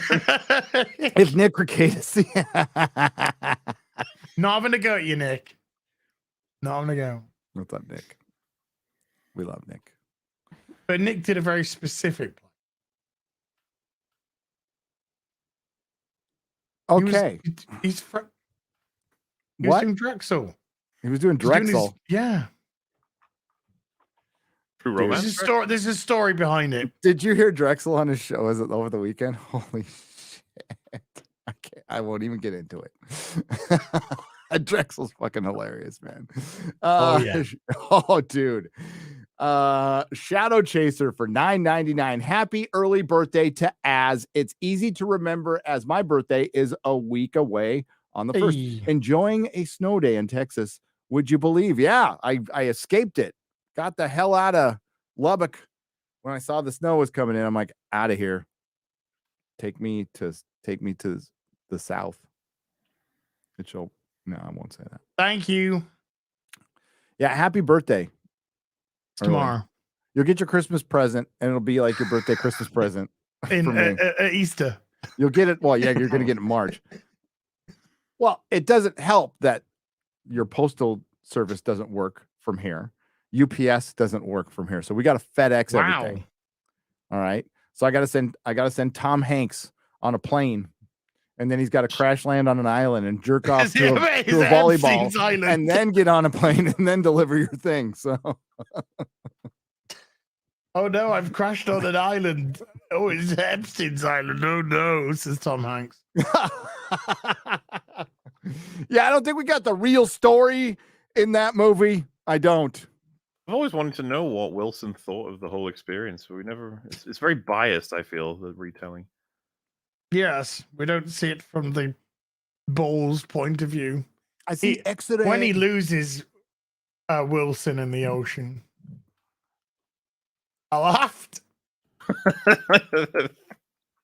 Wow, sad. It was sad as it was his a only fucking friend. bull. Get over his only friend. It had a smile on it. Michael Gonzalez for $10. Who wins a wet T-shirt battle, Wonder Woman or She-Hulk from the comics? Ooh, that's a great question. I know. Did you see that art piece of Wonder Woman that Sideshow just recently put up for pre-order? I don't know. I can get it. That is too tough to answer. I know who I'd want to. Who would you want to win? I'd want Wonder Woman to win that. Yeah, I think Wonder Woman, because she doesn't have to change. She is just that way. No, I'm sorry, lads. I think both are losing. You know. Well, I don't know. Does John Byrne? Is it from both of his? That's impossible. Yeah, Byrne Wonder Woman, or is it George Perez Wonder Woman versus John Byrne She-Hulk? I got to give it to Perez, although I love John Byrne. Martino Solmoni for 5 Chilean pesos. I see X-ray girl face getting worried now. Hold on to the seat and don't answer any phone calls by Gary. Wow. Thank you for the advice, I suppose. You better answer my phone calls. I don't think you've ever called me before. Yeah, it's like I don't call. I text stuff. I don't call, but you better answer. You better answer if I do. Okay. I'm not a big phone chatter. I don't like blah blah blah on the phone, except for with like Az. But and then MauLer, we chat on Discord. We don't chat on the phone. Az, what is this? This is the Wonder Woman. Oh, art print. She's just gone up for pre-order. Isn't that just a picture? Didn't somebody just take a picture and gussy it up and Photoshop? Well, it's probably his girlfriend, and they just touched it up and just touched or he's watching he some saturated porno, it, and you can highlight. Yeah, like, dude, it's what passes for art these days. I mean, it's a photo. It's a photo. It's good. Hey, nice jubblies, but Jubblies. She does not exist to be easy on your eyes. See, this is what happens. This is what happens when it becomes a boy show again. Is this how you flirt? Jubblies. Hello there, my dear. I must say you have lovely jubblies. That's exactly how I flirt. How do you think I... Harrison over here like, well, hey, it fucking works, so shut up. It works. Don't knock it. It works. Great line from Hitchhiker. Marksman of 117B for $9.99. MauLer, can we get your best Valley Girl voice? Can you say, I'm amazing and I know I have to carry both of us because you can't shut up? Forspoken is getting bashed hard. The talking bracelet steals the show. I dropped it in the chat. All that. I dropped it in the chat. The Bethany bracelet. Forspoken looks stupid. I'm a medic. That's good.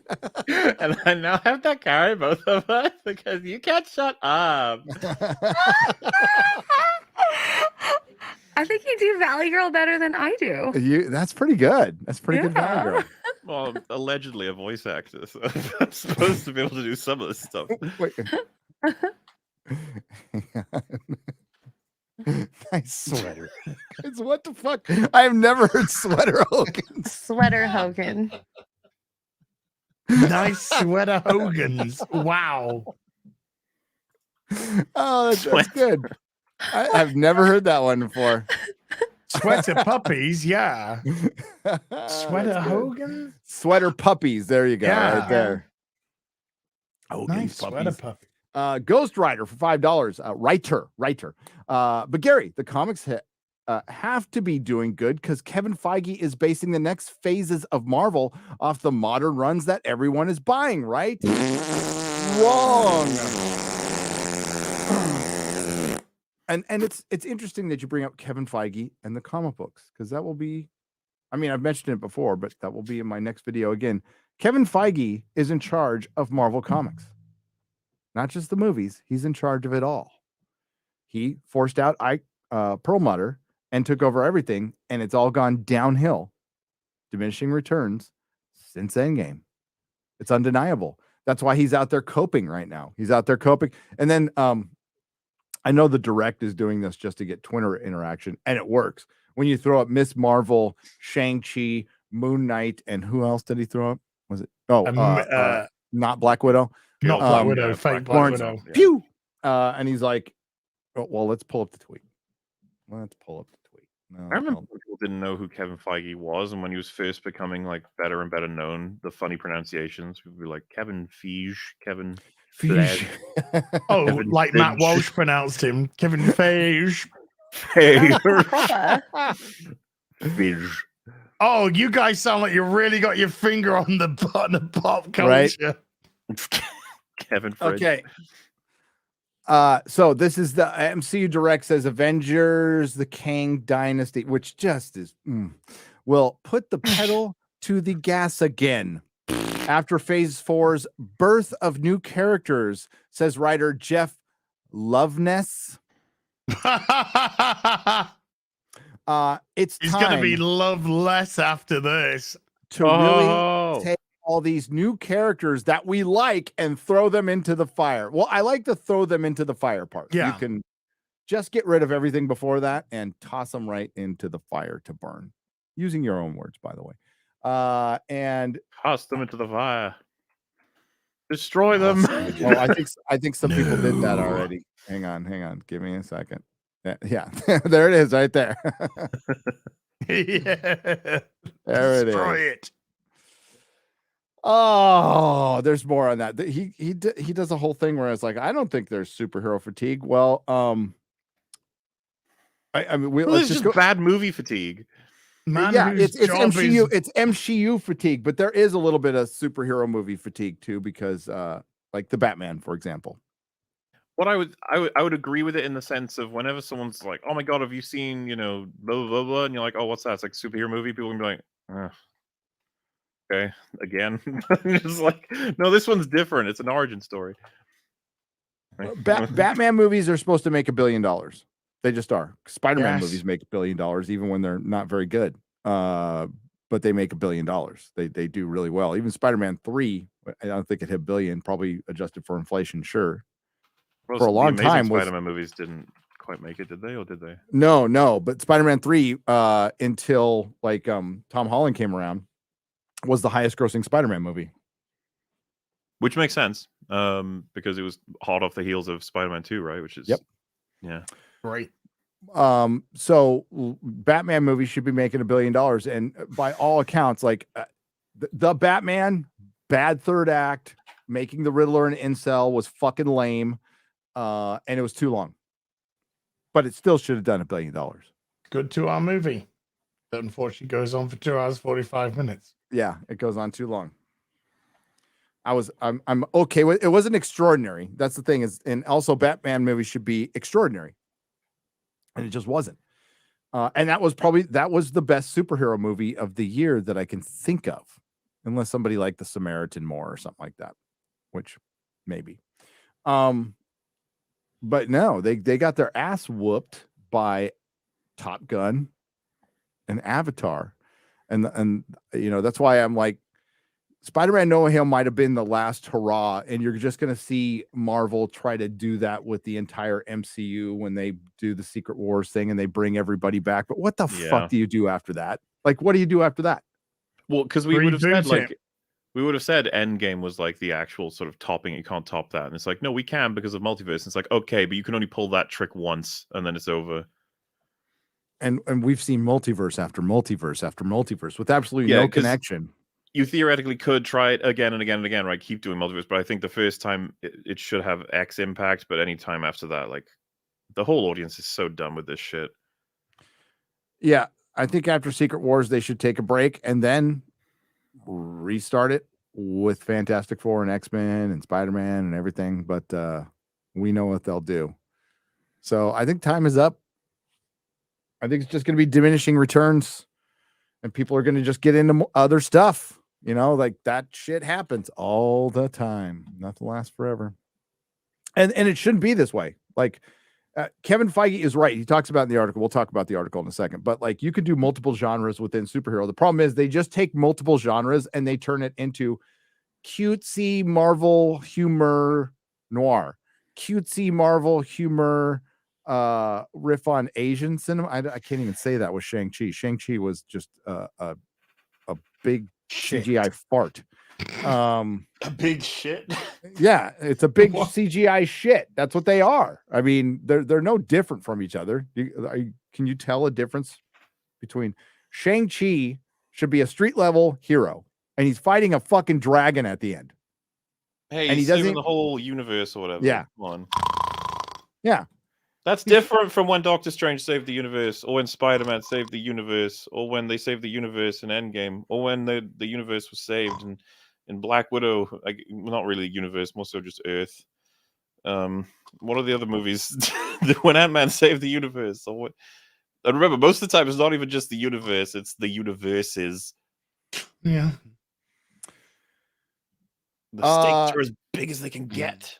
How do you pronounce this name? ITV's Hercule Poirot. So after watching the EFAP on Glass Onion, I needed a palate cleanser, so I went to watch all the ITV. Hercule Poirot.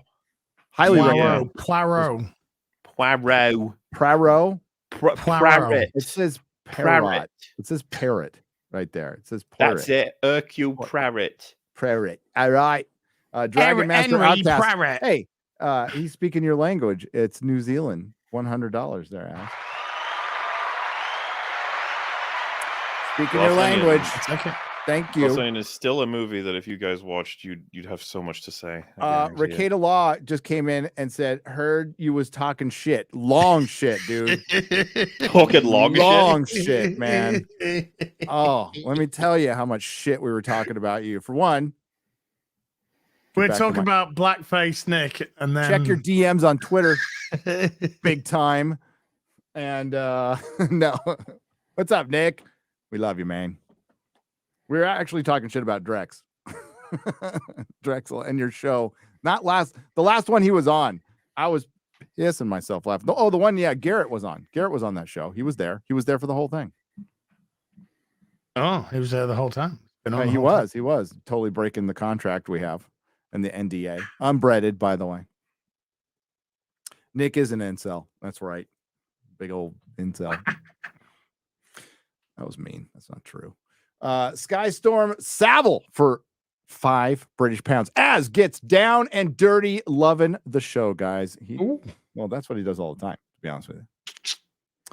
Touchdown, Bridget. What happened to that guy? Is that guy in prison for the rest of his life now? Which one? What? The unbreaded guy. You don't know about the unbreaded guy? Oh, yeah, the unbreaded guy. Yeah. Well, I don't know. What did he do? What did he do? He wrote a manifesto. Yeah, that right. Nick, yeah, I've read Nick from it. reads often, and he really doesn't like they. He doesn't like us. He doesn't like, I think, Italians too. Correct me if I'm wrong, Nick.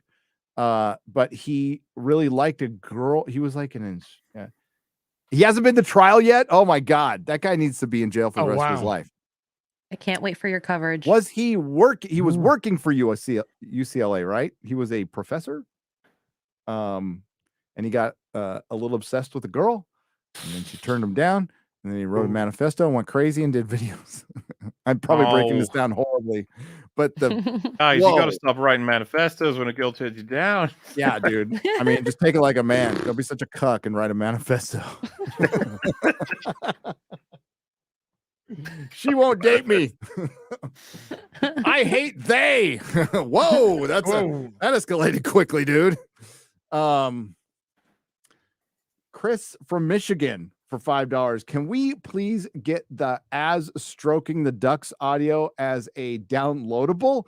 I want to make it my ringtone. A version including X-Ray Girl duck squeaks would be preferred. Well, wow. You could just cut out that sound. Good, yeah. Oh my wow. God. That was something. Was that you farting? Wait.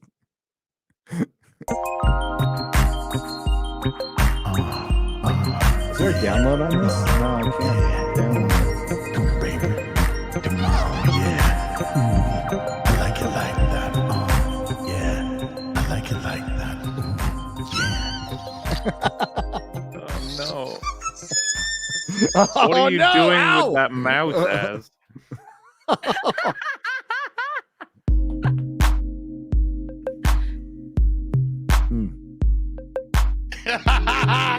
Harry did it. Chris from Michigan. Your wish is our command. Eddie Brock 9043 for $249. MauLer, you forget to do your Bruce Wayne voice. What's your Bruce Wayne voice? No, I didn't forget. There's the Jay Longbone did that reading with me, Metal, and Rags on I remember Gotham High, and my Bruce Wayne, I just kept making him make weird noises all the time, but he would talk like this and like be really into things. And go, I was just randomly throw him in, and it can make funnies. Isn't Gotham Knights isn't it Bruce Wang? Gotham High, you fool. Isn't it Bruce Wang though? Oh, is that the Asian Batman? He's Asian in that, yeah. Oh my God. And Alfred's a big old gay. He's hyper gay, yeah. Rags did the voice. Did he? How did he do it? Half-assed. I think you should just check it out. You'd probably find it pretty funny. Because he's bisexual, so he did it half-assed. How would it be half the ass if they were gay? Because he's bisexual, so half of his proclivity goes to women. Yeah, so women have asses too. Half.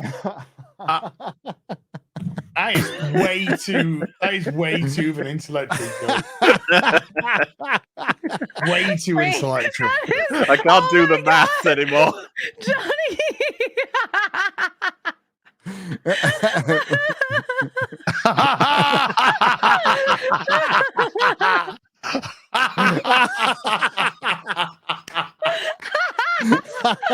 Yes.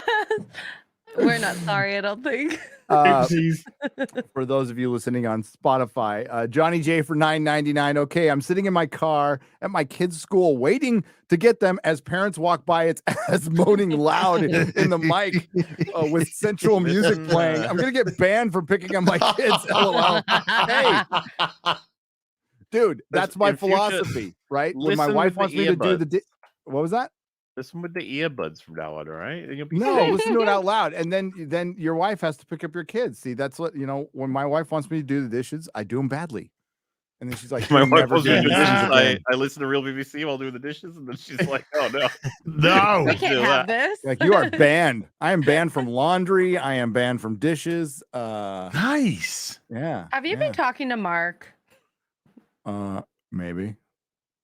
I wouldn't wrap my fellow brother out like that, especially when we hang out and we can get good parking together. So And you can skip Lines. Mark, Skip do you want to lines. go? Do you want to go shopping? Mark, you my want to God. go to Universal with us next time?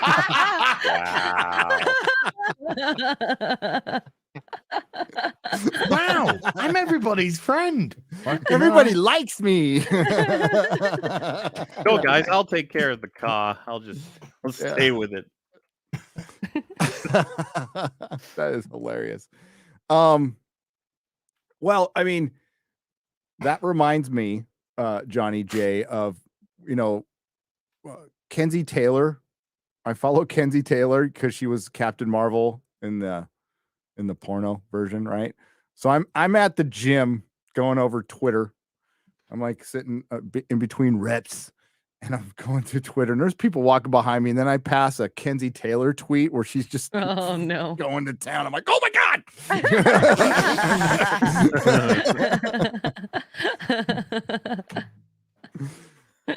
Motivation Monday. It's like that was totally just on my Twitter timeline. I don't look that stuff up. No. Eric When K. I follow like that. Not the only one.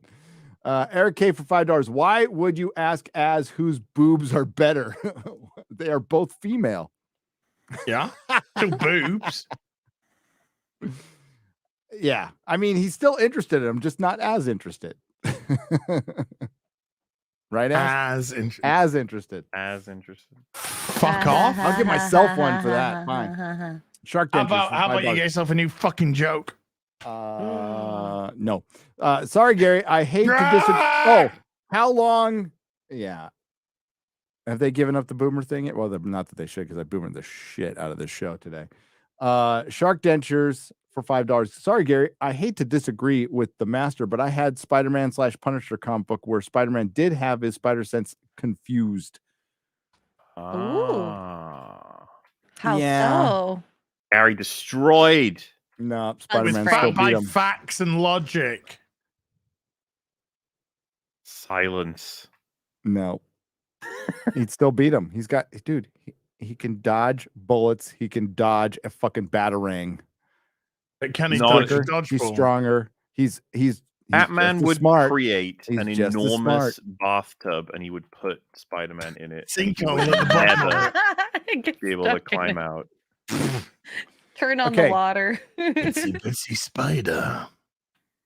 Batman was equally matched with Captain America, which was proven in JLA versus Avengers when they wouldn't even fight because they were matching each other's move. And Well, then Batman beat Captain America in Marvel versus DC. but JLA Avengers came out after. I know. So No. and Spider-Man beat Cap in Civil War.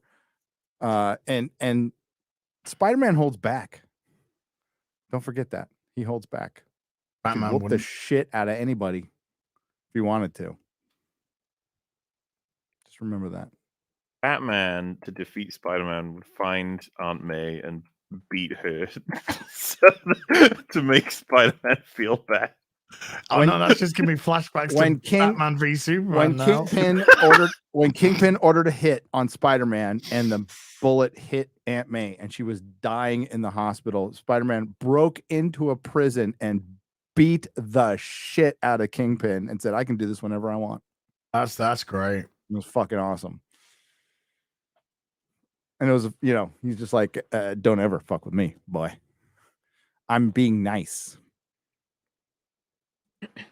Kind of like, What did Kingpin do after that then? well, then they did one more day after that. Oh. It's so sad. It's so sad. Isn't in the latest Spider-Man run, isn't he being cucked now? Isn't MJ with some dude with fucking kids and shit? Yeah, that's what I heard. I stopped reading. Oh, you know.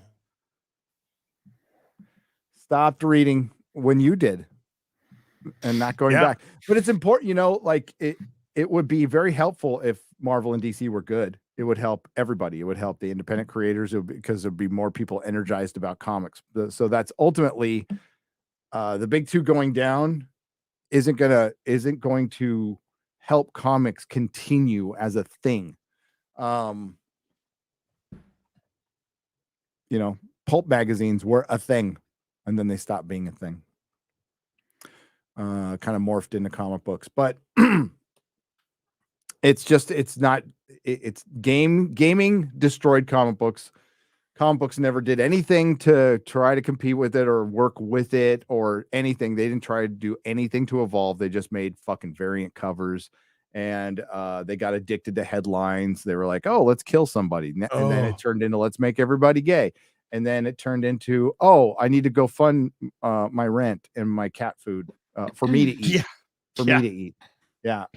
Food for will somebody pay for my GoFundMe? And because I'm trans and a horrible fucking person, if you don't put your name and how much you gave, we'll come after you and destroy your career. It's great. It's a great extortion campaign. It is. Modern comics. Fallacy as Praxis for $10 says, glad to see Az is okay after that Eminem meltdown. Love you, Az. Oh, and Gary, don't think we can't see those cheeks you're hiding with the hat. You're getting fat, dude. Own it. Love anyway. What? How Your cheeks are hidden with you? With my hat? I don't know. I just forward. thought you were like trying to get Tim Pool's attention. Getting fat. Well, I mean, am I getting fat? I don't know. I don't think so. The black is slimming, you know? It is slimming. No, I just didn't feel like doing my hair, okay? Because I put product in my hair. I just didn't feel like it, so I just fucking. Another thing you're not allowed to do. What? Put product in my hair? Yeah. Don't give a shit. Blame my wife. I otherwise I just shave my freaking head. I don't care. I don't give a shit. I shave my head forever. No, but I might trim my beard though. Like really short. To the skin. Not that short, but close. Yeah. Touch cloth. Cloth off. Eh? Milk truck just arrived. Bass player 2011 Iffy for $10. Question for the panel: when was the last time the major titles had their own good runs? Not events or crossovers, just solid month-to-month issues. I mean, how long are you constituting a run? Legit question. Okay, we're talking about the big two here too. So I would say like Batman has probably been the best of the crap lately, right? I don't know, because I gave up at Batman 100. Yeah. And I wasn't even reading it. Yeah, I was it wasn't literally just great. buying it to get to 100 and then stop. Yeah, there. Tom King's run went to shit and it was terrible. Yeah. And by that point, I wasn't enjoying a damn thing. Like nothing. There was nothing I liked. Everybody was talking about Donny Cates' Venom at the time. I wasn't super impressed with it.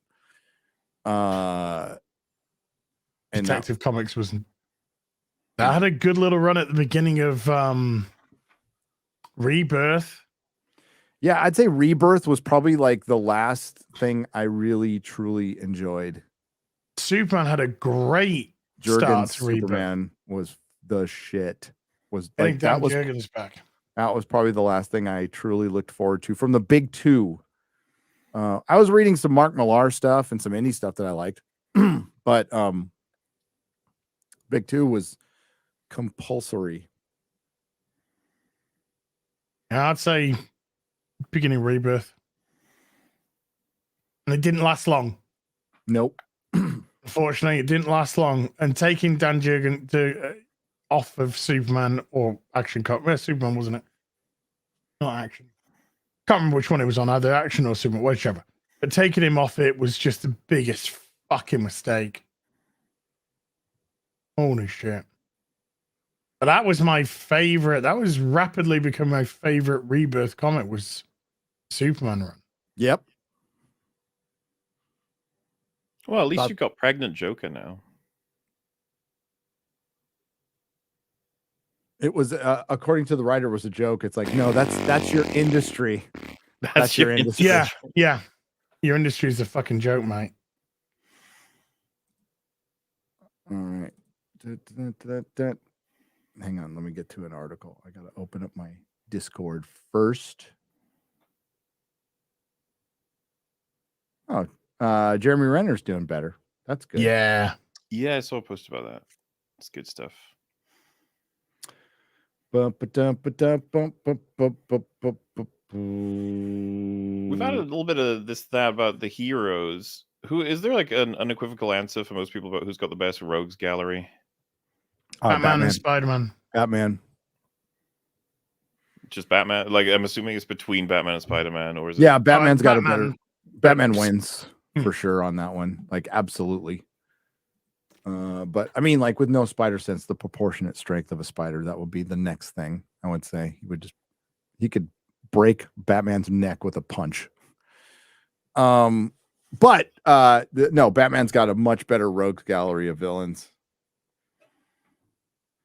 Yeah, It is a little bit unfair. He has Joker. That's Joker, but Joker, got Ra's al Penguin, Ghul. Two-Face, Richard Ghoul, Riddler, Catwoman, Poison Ivy. It just goes on and on. The A-listers with that. So Mr. Freeze, great, Yeah, like even Green Goblin for the longest time was not around for Spider-Man, and they tried to replace him with the Hobgoblin. It was cool, but never really. Is there like if you wipe out those two, then who's third place? Like Spider-Man and Batman are out. Who's next? Is it like the Flash or maybe Fantastic Four? Fantastic Four. What's their enemy list look like outside of Doom and Galactus? Doom, Galactus is King, but the King's in Avengers. A lot of people are saying X-Men. X-Men. I would agree with that over Fantastic Four. You're right. Yeah, because even I'm familiar with decent amount. Apocalypse is an X-Men bad guy, right? Yep. Apocalypse, Mr. Sinister, Magneto, Hellfire Club. Yep. I'd put them equal with Spider-Man, actually, with Rogues Gallery. But that's a group and not like one. Yeah, it feels a little bit unfair, but that is the power of Spider-Man, right? But you can't sell FF short for introducing heroes and villains. Like they were kind of the GOAT for doing that. So a lot of stuff came from Fantastic Four. And the best one, Dr. Doom. Who's better, Dr. Doom or Magneto? Dr. Doom. Can Magneto fuck up Dr. Doom? Sure. But would he? Because Dr. Doom's smart, right? Yep. It'll be a lot like Spider-Man versus Batman. It'd be like power versus intellect. I mean, it goes to show how like strong the character work is when you can make a name like Dr. Doom not at all inspire any kind of like necessary cringe or camp. A lot of people just associate him with cool. Because I immediately think of the look, and I'm just like, he looks so fucking awesome. Yeah, he does. Great look. Darth Vader's based on his look. Really? I didn't know that. Yeah. It's partially inspired Darth Vader. He's the OG, and they've never done him right. And the only way to do him right is to go full Kirby. It's the only way. Well, did you what do you think of him in Ultimate Alliance? Dr. Doom? I loved it. Thought it was cool. I thought everything about that game was cool. They've never done it right. Do you mean that's movies? A game. I'm talking about movies. Games are cool. As tell him, games are cool. No, it's Ultimate Alliance. Ultimate Alliance is the shit. The first one. Yeah, I really like the first one. I specifically talk about movies. Yeah. The first one I liked. I loved. Second one. Yeah, first one's the best. I replay it every few years. I love it. And it's funny because I played it before the MCU happened. And I remember being like, Iron Man's pretty cool. And now every time I play it, I'm like, Iron Man's got to be my team. Come on. I have to have Iron Man in there. He's kind of OP, but I think a lot of them are OP, right? Ghost Rider is still someone I'm waiting to be done, like in a strong way, I guess. Magneto's not dumb. He's just not as smart as Doctor Doom. Magneto's really smart, but Doctor Doom is just smarter. Magneto's like person smart, isn't he? Doctor Doom is like super level smart. Yeah. Runner of a country smart. Yeah, they both have narcissism issues that are yeah. I'd be well, you know, like the position that Joker holds, who's next up in that sort of lineup? Because everyone pretty much, it seems unanimous, he's like the best comic book villain, basically. Yeah. Who's number Knock 2? him out though. Who's number 2 for Batman? Not even for Batman. I meant like in a general sense. Oh, in a general sense, like yeah, because if we throw in, because Doctor Doom would be one of the top ones, right? Well, it would be Joker. I say Ra's al Ghul would be his number 2. But for Batman, Ra's al Ghul, yeah, I would. But for a general like best villains sort of thing from superhero, all of them. Lex Luthor. Luthor. Lex Luthor. Ah, okay. Do you think Lex is better than Doom? As in, like, just as a character dynamic? Yes. Yeah. I mean, he's just OG. He is a great foil to Superman if used really well, I think, as well. So, like, you know, a normal man who's just trying to desperately... Because, like, which interpretation do you guys like the most in terms of a motivation for Lex? This sort of, like, no one should have the power that Superman has sort of thing, or... more? Yeah, it's with Lex, because Lex is so twisted, though. It's like nobody should have the power. Yeah. Apart from me. That was from the retcon. I mean, before he was just a mad scientist kind of villain, and he turned into the businessman, corporate titan. But I think that works. I think that works. I think it works. Yeah, I like it. I think it works fantastic. Darkseid is a fantastic villain. He is, right there with. I think he's a little more formidable than. Do you know who's the best? Thanos. Who would you say is the best Lex Luthor? Same thing, no. Who's Gene Hackman. Gene. Yeah, I'm just throwing it in, right? Michael Rosenbaum. Michael Rosenbaum. Well, close. Lionel Luthor. That's the best Lex Luthor. Oh, From Lionel Smallville. from Smallville. Yeah, Lionel. That's John. What's his Glover. name? Clancy Brown. Yeah, I would say that. John Glover's portrayal of John Glover, yeah. Lionel Luthor was just insanely good. It was really good. Yeah, no, he was great. I remember he made quite an impression when I was watching that show. I was always happy to see him. I remember when I was watching doing a rewatch of Smallville a couple of years ago, and I was just blown away about how good John Glover was. So I went on Twitter to see if he's on Twitter, and he was actually on Twitter. And I just tweeted at him, I was like, "Hi John, I'm just doing a rewatch of Smallville. Dude, your Lionel Luthor's just like fucking best, mate." He actually tweeted back at me and went, "Thank you."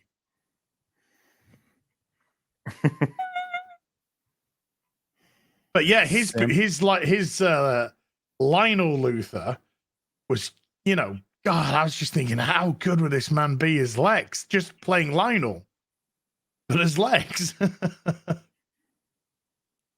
Well, yeah, I remember people were trying to float the idea that we get a Bryan Cranston Lex Luthor, but I don't know if we're running out of time on that one now. But I don't think so. Yeah. I mean, well, if they're going to make Superman younger, God. Yeah, they're not going to want an older Lex, so I guess he could play Lionel. Wasn't Lionel made for Smallville? Oh, well, fuck it, whatever. Throw him in anyway.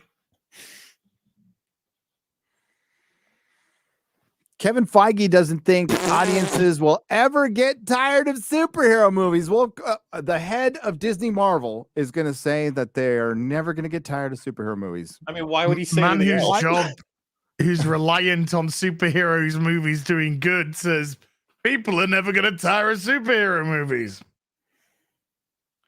What's this? Amelia Clark refuses to watch House of the Dragon. Can you forgive me? It's so weird. Oh, it's probably nowhere near as interesting as that headline sounds. Yeah. It's like, who cares?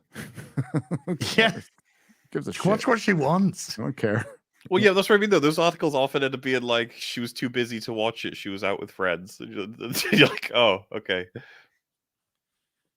Well, none of them watch their shit. They don't watch this shit, especially the people who make it and make the decisions. They don't even watch it. The head of HBO did not sit down and watch every minute of every episode of House of the fucking Dragon. Are you kidding me? They had secretaries to screw and golfing appointments and cocaine to butt chug off a hooker at Davos. I mean, like, they cannot watch their own shows. Well, and oftentimes, like, I think a lot of the creatives prefer it that way, because if they did watch this stuff, they might go ahead and be like, you know what you should do? You should change this to that. And they're like, uh-oh. Like, you know, it's hyper level. But then again, I mean, because that's what Kevin does, right? He, like, dictates a lot of, well, everything in the MCU. Yeah. Everything now.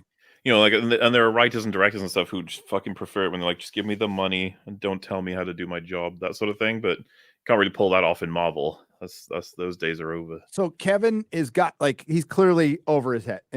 He's got too much shit to do. Other people have said it. Other creatives have said it who work there, who have told me that. They're like, he's just got too much on his hands. But he's not in a position to say, I think I've got too much on it. If you say that, that is blood in the water in Hollywood. Oh, yeah. Well, in the same way as if this would ever read, like, Marvel's Kevin Feige says, audiences are going to get tired of superhero movies very soon. Like, it's over. The fucking Avengers movies are not out for another 3 years or whatever. Pack it up. We're done. We had a good run, everybody. The Marvel boss said in a new interview that there are 80 years of groundbreaking stories that you've completely skipped, told in the comics. They can adapt into different genres. But there is only one genre. There's the Disney Marvel genre. Other movies are starting to sound like it too, like that D&D trailer. Oh man.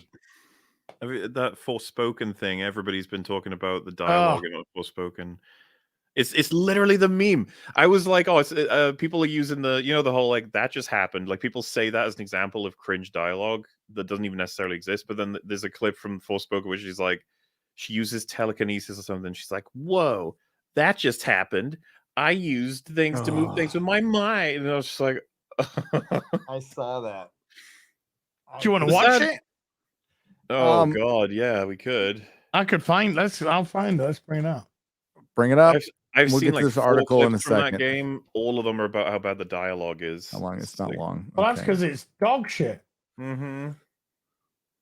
And we could thank Marvel for this dialogue. We could also thank Joss Whedon.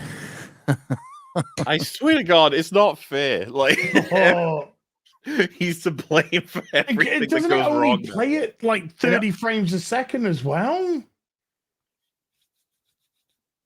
That is some fucking bullshit. This is like 10th iteration on Whedon now, Gary. I don't even know if it's recognizable. There's a couple of uber cringe line sequences that they put up. Yep. Found it. Okay, good. And then we'll get back to this in a second. Our ADHD show here. Let's share this. Make sure that the volume is on, the audio is on. Yes.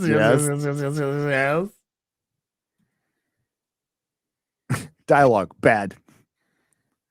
Audio's not on. Yes. Did I just do that? Well done. My assistants. I did not just do that. We did. I just moved shit with my mind. Perhaps our connection This has isn't somehow perfectly awoken fine. some abilities. I just moved shit with my mind. I just keep hearing I. I just moved shit with my freaking mind. Yeah, okay, that is something I do now. I do magic, talk to sentient cuss, kill jacked up beasts. You know what?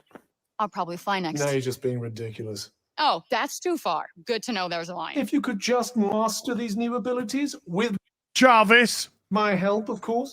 Did you not just see me take out that gnarly beast? Oh, bring it, you mangled monsters. Does she have braces? Yeah. Somebody's actually done a picture for braces on. Why does she have braces? I went past one. Here's another great creation. No. Here's another great segment of dialogue. Destruction and corruption are forms of creation in themselves. Wow, you sound like a serial killer. What? What? Destruction and corruption are beautiful forms of creation in themselves. I don't sound like that. You absolutely sound like that. I know you absolutely sound like that. Yeah, see? Two can play at that game. You're fucking stupid. Destruction. He didn't even say beautiful. He just says destruction and corruption are forms of creation. It's so wet fart levels. It's just. And what's a Forspoken? Exactly. Yes. I don't know. Yes. I don't know what a Forspoken is. Is that a foreskin? It's a flop of a video game, an incoming flop of a video game. Either way, the point is people are tired of characters that don't take anything seriously. Right? Okay, well, shit. Should we show the D&D trailer, the new one? We'll get busted for it because of the Wait, is there another new trailer for that shit? There is. I don't think we got busted for it last time. We didn't if we go fully transformative. But there's a damn Zeppelin song in it.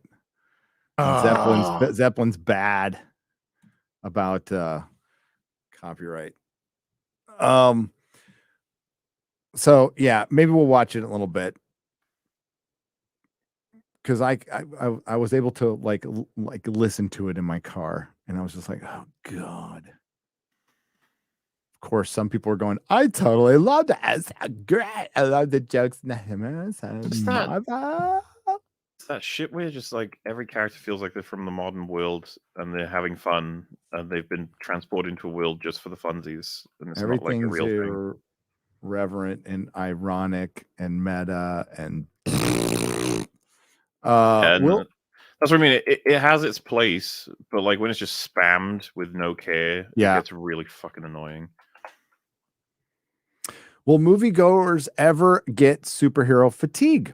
Marvel boss Kevin Feige says, fuck yeah, it's over. No, doesn't buy it. Saying on a new podcast interview that there are 80 years of groundbreaking stories told in the Marvel comics that we've completely skipped and ignored. We skipped comic books that sold in the hundreds of thousands to the millions to comic books that sell in the tens of thousands and sometimes 5,000. And those are to shops. So only half of those are actually being sold. And out of the ones being sold, so we'll say a shitty comic sells 10,000 to shops. We'll say about 5,000 to 6,000 are sold. About half of those are actually read.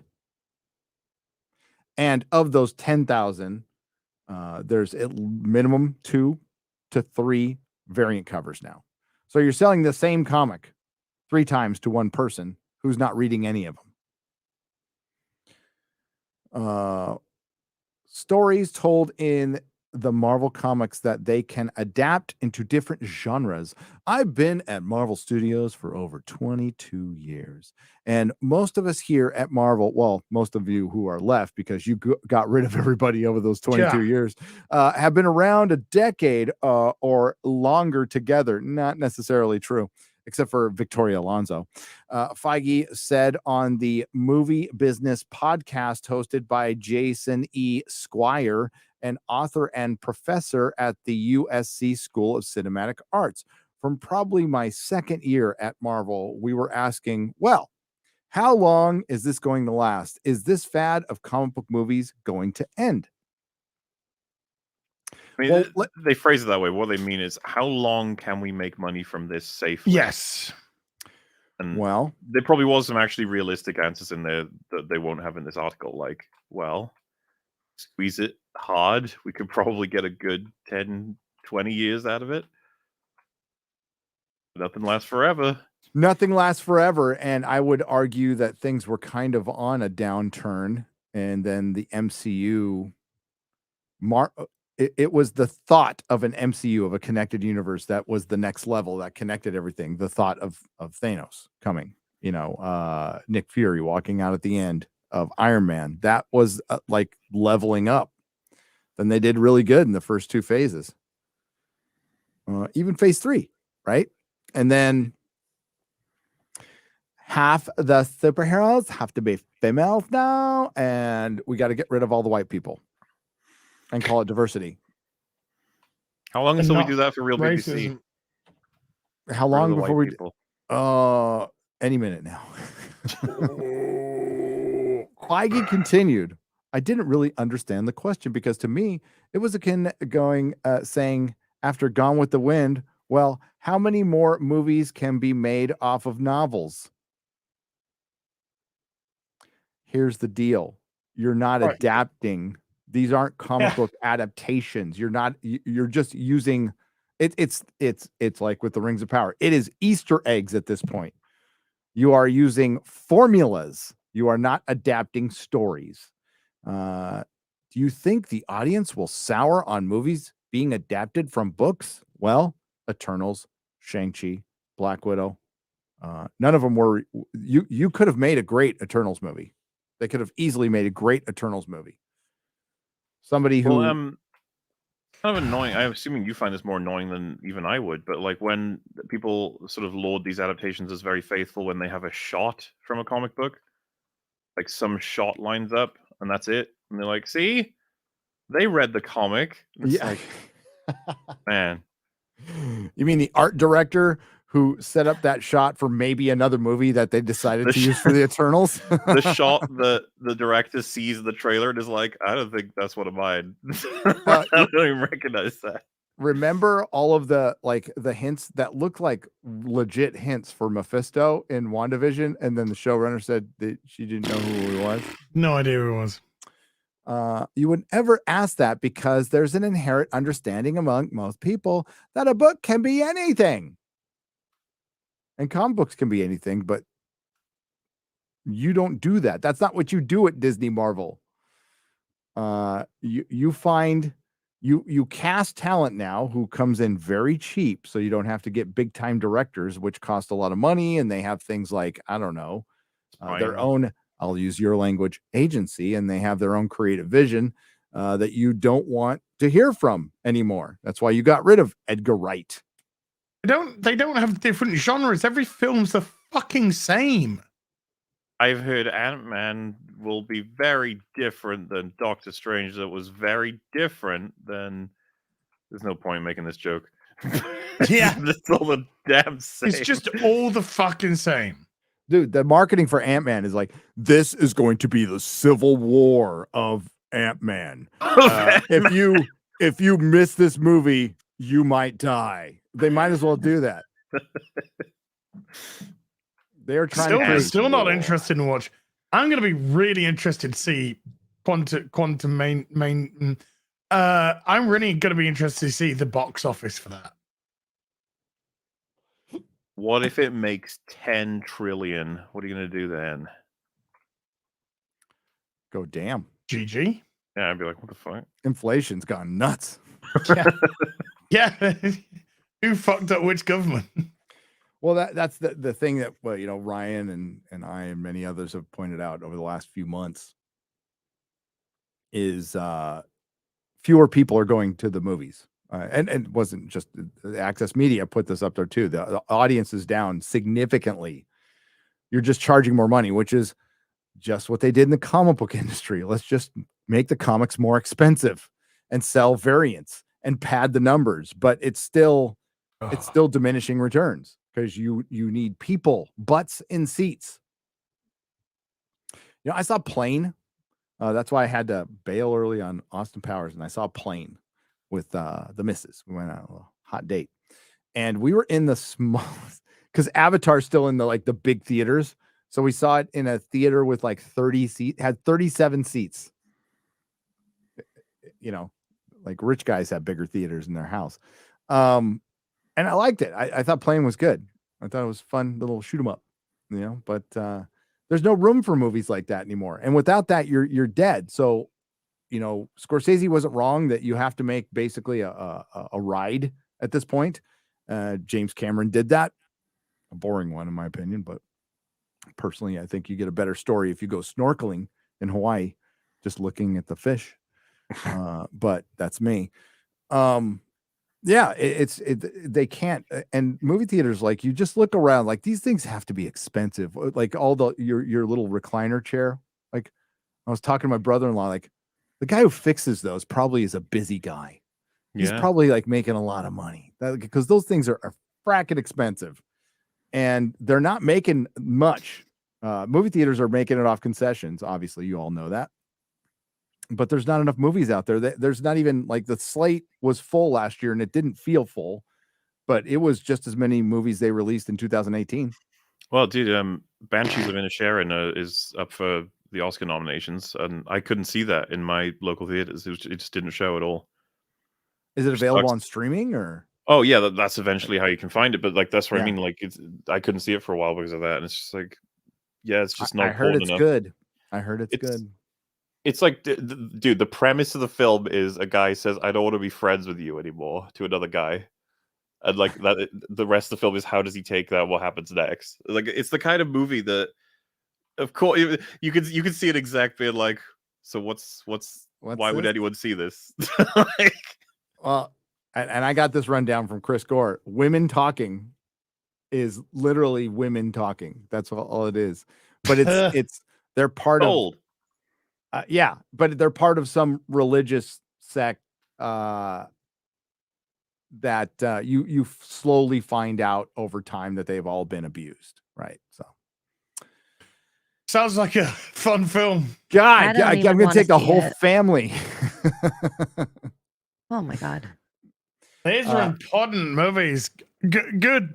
Hope you enjoy them. Listen, all you need in your life is Ant-Man and the Wasp and the other Wasp and the Quantum Land.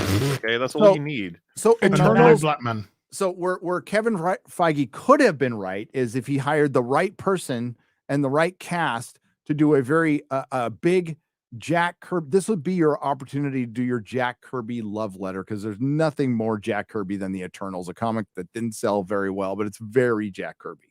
So you just go full on, just like, this is our love letter to Jack. And it would have done great. It would have done great. And with Shang-Chi, it should have been 70s semi-exploitation kung fu film fighting, underworld bad guys, street level superhero. That's what it should have been. Probably would have done just fine. It would have make it rated R, and it would have done better than the Shang-Chi that made 400 million worldwide, is the 26th highest grossing Marvel movie out of 30. The big hit that was Shang-Chi, the absolute triumph that was Shang-Chi. Remember when Simu Liu? Oh my God! And stuck it to us because the film made $20. Right. The female Brie Larson. This film made $20. Actually, he has surpassed Brie Larson as being like the most cringe actor from the MCU. He's a himbo. He is a himbo. He's elevated. He's a stock footage model. That's what he is. Photo model to the big screen, and now it's just like, oh my God, I'm a big deal. He's going to be in the Barbie movie, and I think that's some of the best casting. Yes, I think that's the perfect movie, and I'm being legit. Yeah, I'm not even taking a piss. That is the perfect movie for him. Is Barbie playing a plastic himbo? Perfect. Perfect casting. Are you going to watch the Barbie movie? By the way, is anyone going to watch the Barbie movie? I didn't realize. I'm so excited for it. Really? My wife wants to see it. So yeah, I'll go see it. As aren't you a Barbie girl in a Barbie world? Don't you want to see what's going to happen in this? Life in Plastic is fantastic. You can brush my. Oh. Whoa. Easy, Tiger. You got to buy me lunch first. Do you think the audience will sour on movies being adapted from books? That's so dumb. Would you would never ask that? Do you think that people ever get sick of Westerns? They did. There's an inherent understanding among most people that a book can be anything. A novel can have any type of story whatsoever. So it all depends on what story you're translating. Non-comic readers don't understand that it's the same thing in comics. Okay, so what this is actually Kevin Feige addressing the criticism. So they're actually acknowledging the MCU, and this is the best way he can spin it. You think people are going to get tired of like movies and stuff? It's like, what the fuck? Dude, that's got the same energy as, did you guys have mobile phones? Like, yeah, totally. Yes. It's a ridiculous argument that has nothing to do with comics because they don't make things in different genres. They could, but they don't. Which manga does. Yes. Like, because I agree with the reality that, like, superhero, you can do all kinds of crazy shit, but, like, they're not. They're doing, like, they've got this. They even boast about their fucking formula. There's another She-Hulk finale is all about how they've cracked the perfect formula. Yes. When it's like, your formula is becoming so fucking boring that people can't even remember the names of your movies anymore. Kevin Feige is making creative decisions now. Like they're bringing people in to write. And like a lot of this stuff is first draft. And then what you were hearing from the video effects artists, which absolutely confirms what I heard from directors, was they change the endings. They note things to death, and they'll agree on an ending with an effects company, and then they'll completely change it. And they'll just have, and this is in an article, a guy just says actor dodging things. And then they just change the things he or she is dodging. So like George Lucas, they fight. Yeah. And still, the prequels have better fights than anything the MCU will ever have. Yes. I was watching some behind the scenes on the Disney's Volume, and it's about Quantum Mania, and they're like, you can immerse yourself in a Nerdrotic. Now, you can immerse yourself. And I'm like, no, it looks like Volume. Like the trailer, the second trailer looked like a bunch of people standing in front of freaking screen. Yeah. Well, and you know, credit where credit's due. And it seems like a couple people have been saying this, but the Last of Us TV show, that doesn't look like Volume. That looks like an actual apocalyptic world that they're in. Yeah, it does look good. Really Looks and very it probably good. is Volume. I mean, they did Volume in House of the Dragon, but man, it looked good. That's what I mean. It's funny. I think it's the exact same thing as green screen, where it's like it comes along as a technology. There are some directors that are really passionate about making it work properly, and then there's some who are not. And then Volume comes along, and it's like, now we don't even have to try. And it's like, no, you do. We can still tell. And here's the double-edged sword of your Avatar film. As much as average as I thought it was, the effects are great. They're not great all the way through, but they're pretty fucking great for a 3-hour movie. And that's what you should be trying to do. But throwing a bunch of actors, like they're not even wearing their freaking costumes, and you can tell in a lot of cases they're all wearing mocap suits in front of Volume, and they made Wasp look like a little boy. It's aren't the Marvel fight scenes made through AI now anyway? I wouldn't be surprised. I wouldn't be surprised. They repurpose actions. I mean, they've done this in Hollywood forever. The giant spider scene is famous. But John Marvel, Peters' his giant spider. Marvel, they repurpose like effects scenes that they were going to put in another movie. Now let's put it in this movie. So, and I'm not kidding about the notes thing. So I don't want to talk too much, get anybody in trouble. But I did hear that like Ant-Man, like there was a good movie in there with Quantum Mania, but it got, again, and this was reported other places, it got noted to death. It got infused with a bunch of Marvel humor, and we'll see when it ultimately comes out. And they drastically changed the ending. But they never test screen people. That's the one thing you hear. So that's an argument in semantics. They don't test screen with crowds all the time. Over at Disney, they do internal test screening. So it's not what it's you not like with the public. this? No, you're fired. No, I'm sorry. I love it. Yes. You said, do you like it? No. I love it.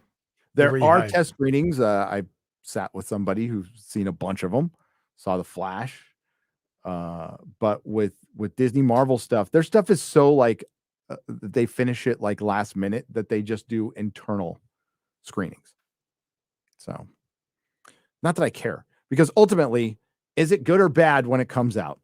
That's all I'm really concerned with. Well, and these poor movies, they barely have a chance with how they're made. Yeah, but in Avengers though, the shawarma scene wasn't on the red carpet showing because it hadn't been filmed. It was being filmed when people were watching the movie on the red carpet premiere, and then it was added to the.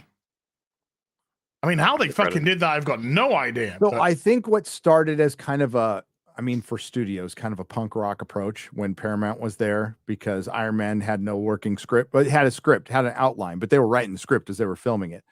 And I think they were just like throwing in fun ideas. I think Kevin Feige took that and turned it into a formula. Like, well, scripts are more like guidelines. They're not a rule. Yeah, like they made the best of a bad situation, then they were like, no, that's the best situation. It's like, what? No, it's not. There's a reason scripts are a thing, man. No. Like, no. And there's a bunch of people who just don't have, Peyton Reed. Not my favorite director in the world, but he's probably the last competent one that's there. Gunn is gone. Guardians will probably be the last, like, really good Marvel movie. hurrah. The last hurrah, because it's a holdover. Yeah, and it's a story by itself. And I don't know how if it is really good, that's almost depressing for the MCU because they're not getting anything more from him. Nope. And I'm sure Peyton Reed will be out. I thought he was up to direct. Who's directing Fantastic Four again? Well, yeah, because at one point it was going to be John Watts, then it got moved to Peyton Reed, but now he's out as well, right? So I don't even know who's got control. I forgot who it was. But John Watts, you're the guy who just did your biggest movie since Endgame, and you let him go? Like, woof, what the fuck happened there? I don't know, and I guess because they're still planning on more Spider-Mans, right?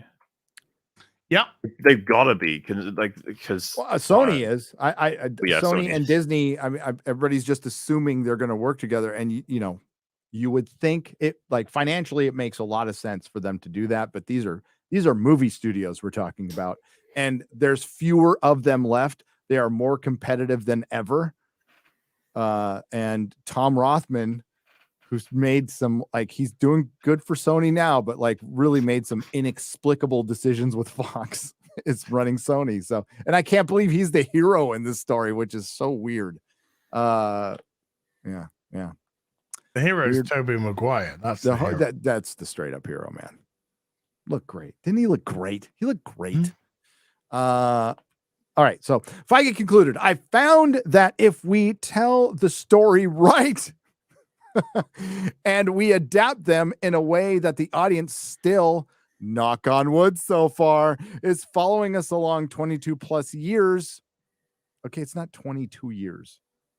Man, these are I'd love to actually, when it's tell a story right. It's so because you've never told one wrong, right? And then you'd be like, no. And then I'd be like, actually, which is the worst? Which is the one that has the most fuck ups, Kevin?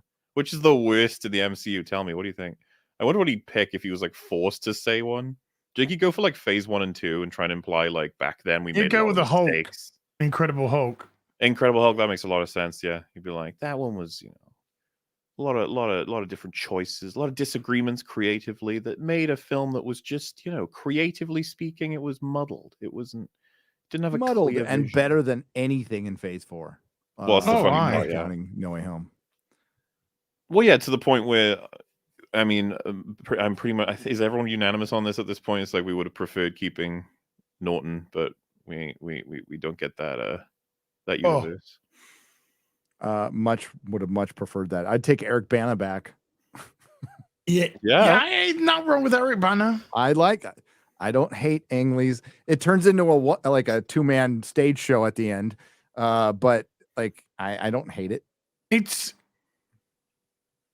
from a directorial perspective, it's as comic booky as you'll ever get. Yeah, that's true. That's visually, what I remember about it. I love some of the choices in it. It just it got so Greek tragedy at the end. Oh my god! I remember when Hulk fought the poodle. Yeah, and Kaczynski, Jennifer Connelly, dude. Oh my god, yes. But Kaczynski, Nick Nolte at the end. And they're sitting on that stage. I was like, what the fuck is going on? Them in the sky because he's what is that character in the comics then? Because he's elements and the stuff. Absorbing Man. Huh. I remember that movie being strange, but Yeah, my Zorbaloff.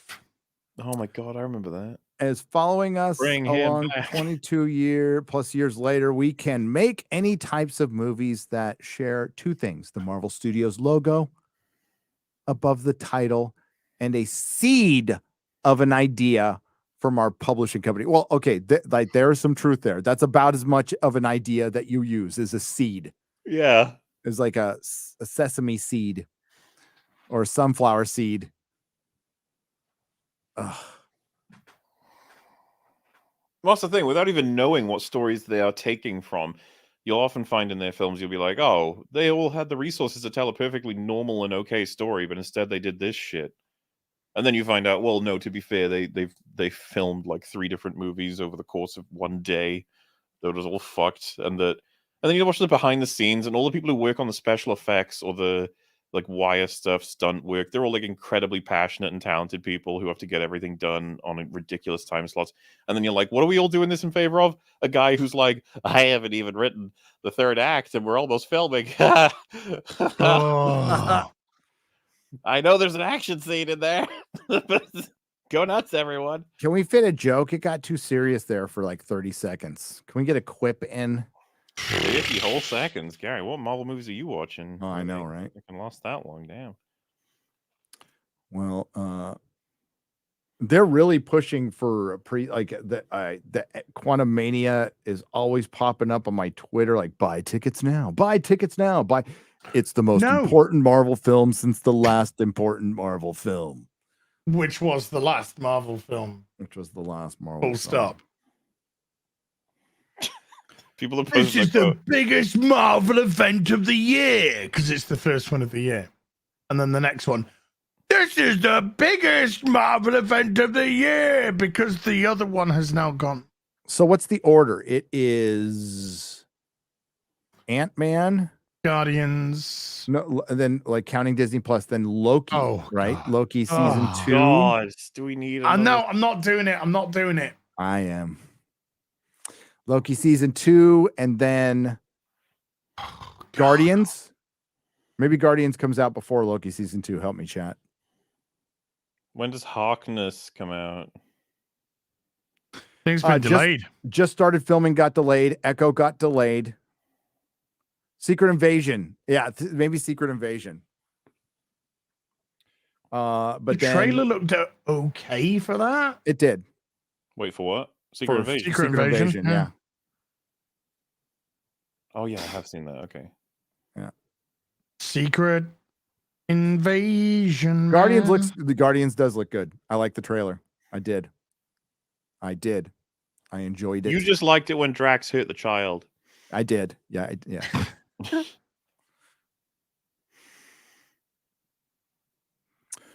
But then there's the Marvels. That's the thing I'm looking most forward to this year. They're really teasing the death of Rocket Raccoon. Yeah, not to bring us back to that movie again, but I was just like, God, if James Gunn knows this is his last shot in the MCU and he's gone anyway, do you reckon we can get potentially like something bold in that film? Wouldn't that be neat? But he said people are going to die. I mean, I agree. I think that is bold for fucking Marvel standards right now, but something even further than that, maybe. I can't even give you an example of what I'm thinking about. A movie from the MCU that makes me go, oh, they did that. Maybe Galactus making an appearance. I'm not talking about cameos. I mean like a storytelling choice that just makes kill Peter Quill. Kill the Guardians, which would be stupid. They killed him in the comics. I mean, from a character point of view. Peter Quill decided he just wanted to be bisexual out of nowhere. Got bored, I guess. Yep. Wonder what cock's like. Let's try some cock. in my mid 40s. Yeah. Okay. Hey, I've been dabbling with this vagina business for a while now. I wonder what this cock stuff's all about. I've seen a couple people say that as a point of bold, it might be that more than one Guardian dies. What do you guys reckon? Drax is going to die, and so is Rocket. So your bet is 2 then? Yep. I think it's 2. Maybe... I'd be tempted Mantis. to say 3 because of the fact that you wouldn't expect it to be 3. I'm gonna say 2, but possibly Mantis, but I'm gonna say 2.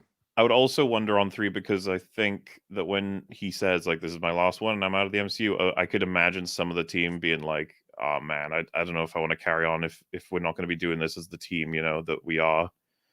So I'd rather you use my character to get an ending of sorts." But no, yeah, I think we're all agreed Drax is dead. But as for, I could see Peter Quill being killed at this point. To be bold, Rocket seems to be one that's setting up to get a lot of.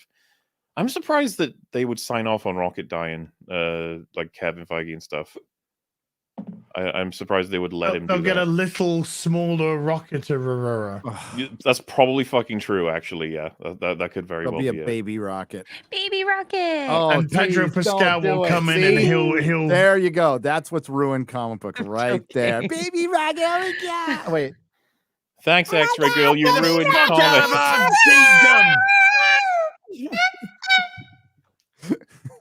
Wow. That was a lot of noise. X-Ray Girl is solely responsible for the destruction of comics. Yes. Yes, she is. I'm just waiting for people to play Baby Star-Lord. It's like when people go to about Pedro Pascal, it's like, yeah, Pedro Pascal is so hunky, though. Looking at you, Lily. I wish people would just go back to hating comic books and calling us nerds and just telling call us us to live nerds in our and mom's say, basements. ew. And yeah. We'll go back to the Fringe. I'd be very happy back there. The Male Ray for $10. What was the worst Marvel crossover event before it all went woke? Evolutionary War, Atlantis Attacks, or an Annihilus Wave? Oh, worst. I kind of liked all those. What's the worst crossover? Secret Wars 2? Secret Wars 2, Civil War 2. Civil War 2 was pretty. Civil War 2. Sorry, I meant Civil War 2. Was shit. Which I happen to know about, thanks to weird circumstances. That was an awful information to receive. The story of Civil War 2. Like Dark Reign and Fear itself went on forever, and I would take those over fucking Civil War 2. It was shit. It was shit, dude. Captain Marvel was acting like freaking girl Hitler. Yeah, quit making gulags and fucking Ms. Marvel was helping her and shit. What if in 6 years from now, whatever, they announced that after the 2 Avengers movies, Civil War 2 is happening, and it's going to be about how Carol is, minority reporting people. That sounds fucking hilarious. If they made that into a movie, I want to see it. I want to see Brie Larson trying to tell everybody, I know what crimes you're going to commit, and I can kill you for it. Annihilation is one of my, as far as modern crossovers, and we're going to go back to year 2000, it's my favorite. Annihilation's the shit. It's good. Good. No Zaku Boy for $50. Thank you. Says, who sees into the hearts of men and the undergarments of women? Peeping Tom. Hell hath no appetite like a woman scorned. A new villain is starving for mayhem and looking for a feast on the beauty scene. Can Tom slake the insatiable hunger of the binge model? Oh, that one's good. Oh my God. I hope somebody's keeping track of these. I think honestly, Peeping Tom has the best rogues gallery of villains. He's Batman now. Well, he better be. He's got to take them all out. He's got 1,000 villains he's got to line up. Just wants to look at some knockers. And then look what happens. 1,000 villains. So instead, we got to think about the binge model. All right, the binge model binges, but when she purges, yeah. Oh, when she purges, it's acid that can melt. Like the Nurgle. Men only, though. It can only melt men. It's just puke on women, but if it hits men, it destroys them. If you have a Y, unless it's okay, we won't go that. But she's got the best knockers. So Yeah, Peeping Tom has a hard time trying to stop her. Quite a hard time. She has my kryptonite. Big knocker. That's where you need X-ray girl, but she has to solve the mystery in 9 words or less. What? I love those pages we're as like, okay, X-ray girl, you only have 9 words. So I can't believe she's such a bimbo. So there's that one page where it's like, Peeping Tom needed something and you had the solution, but you're like, Oh yeah, that comic cover. I can't I've remember used that. my 9 words I've up used my already. 9 words. and like you can't, even if you want to talk, you can't. It's just like dots. It's like white noise when she opens her mouth. You have no idea what's coming out of this. The Grizzly for $50 says movie theaters won't largely exist going forward. The ones that will survive are going to have to release old, already aired movies because unfortunately Hollywood is unable to adapt to the wants of the customer. People don't want wokeness. You are absolutely correct. So that disconnect, that's just that chasm between woke Hollywood and the audience is just getting wider and wider. And they just want to double, triple, quadruple down. They just don't want to admit they're wrong. Eric July did a great video on the comic industry and just bottom lined it perfectly. He's all, these motherfuckers, I'm paraphrasing, just don't want to admit they're wrong. They can't. They would rather gnaw off their own legs, set themselves on fire than admit they were wrong because they feel like they would be owned by the chuds, and that would be true. But you would still survive. You go, okay, maybe we went a little too far. Maybe we should recorrect now. But they would rather die than do that. I feel like I say this every show at this point. It's like, why don't they hurry want to up. make money? Why don't they want money? Well, it is. You know what? The comic industry, the big two are not significant enough to even get the budget cuts, dude. Like Zaslav's Axe they're just biding their time. You know, you have Silvestri come back and do a Batman book, which should be big news. And it's just like, it's a fart in the wind, you know? It'll sell well. First couple issues, there'll be 90 freaking variants, which there were. And it looks really good. And I read it. It seems pretty good, but I don't care.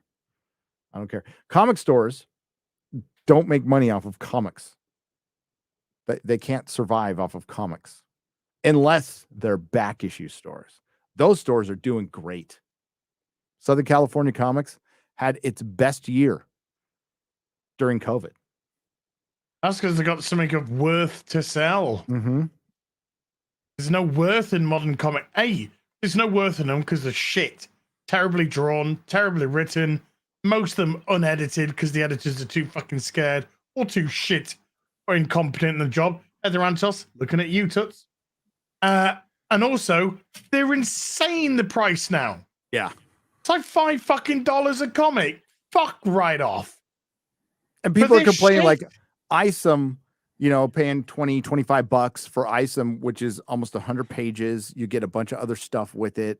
That's how you're going to have to do it. If you're going to charge that much, make it worth it, you know? I bet you're not one single person that has complained to Eric about the price of ISOM, but which, by the way, was exceedingly reasonably priced for a 90-page book. Yep. Not one of those people that complained bought the fucking thing. Yep. The era of the floppy, the funny book is done. And it didn't need to be. It didn't need to be. You could have just been leaner and meaner. That's all but they just expanded, and you flooded the market with shit. Jacob Fontenot for $20 says, at this point, I don't want the MCU to make the X-Men. I don't want them changing characters to fit the message, especially my favorite hero, Gambit. Yeah, it's going to go down in history that Fox did a better job with the X-Men. I mean, hey, Fox did some good shit with the X-Men, right? They figured it out. Like there's a little period of time there. X-Men and X2, great. They were, but they like those were early 2000s adaptations of comics. They were still in their black leather daddy gear. They weren't in costumes. That was my. But Days of Future Past, First Class, Days of Future Past, great movies. Love those movies. Deadpool 1, and I like most of 2. Great movies. And the first 2 seasons of Legion were freaking fantastic. Like, so there was like a 3-year period, 4-year period where they figured it out. Like, this is X-Men. And they started wearing costumes and shit. It was great. The Juggernaut looked awesome in Deadpool 2. I thought it looked fucking great. And Colossus looked great too. And I'm like, oh wow, holy shit. He just, in the first one, he's just punching Colossus and just breaking his hands and his ankles. Oh, ow. What do you guys think of Cable? I thought he was fine. I hate Cable. I hate the concept of Cable. I just don't like Cable. I've never liked him in the comic books, but I thought the movie was fine. Same with Deadpool. I've never been the biggest Deadpool fan in the comic books, but I like the movie a lot. It felt so weird. I mean, they have references to it in the movie, but right, it's just so weird to be like, Josh Brolin is in this Marvel movie as not Thanos. You're like, what? Yeah, that was. I would have liked more Thanos references though. God, it feels like forever ago when Deadpool 2 came out. Yeah. When was that? To me, it feels like it went 2018? Deadpool 1, and then like Deadpool 2 followed up real quick, and then it just radio silence until now. Yeah, yes. I am a Ukrainian refugee. I have e-girls in my. Yeah, That's where I make my money. I have e-girls. I got a lot of money from America, invested in crypto, lost a lot of money. Lost a lot of money. That's for more. I have the most expensive tracksuit you've ever seen. Yeah, the stripes will be blue and yellow. Blue and yellow pins. Oh, you stripe see, Kevin Feige also like just bent over and sucked that giant CCP cock. And yeah. They're back in China and they're going to retrain their actors to you know who's out of China? To not say Taiwan is a country. Is that Activision? They are out. Their deal with NetEase is over, and NetEase have shut down World of Warcraft in China, shut down Overwatch 2 in China. But I was just thinking about all of those adult pretenders and producers who are all, pro-Ukraine, because we have one authoritarian leader invading another, which is never good. The sovereign nation. We like Ukrainians. We like Russians. I thought, but nobody says anything. Nobody borders. says anything about. Well, only here as right. So your borders should be open. Totally. But other countries' borders are sacred, and we must send them tens of millions of dollars. And we must be against authoritarian rule, except if it's China. Then we'll thank the concentration camp and cover up Chadwick Boseman's face. By the way, Kevin Feige's name was on that movie, right? He was part of Marvel Studios. Motherfucker. 22 years, dude. 22 years. So Kevin Feige was totally aware that they covered Chadwick Boseman's face on a poster for China, and works for a company that thanked the concentration camp. And like, I'll repeat that forever until like the last person on earth has heard it.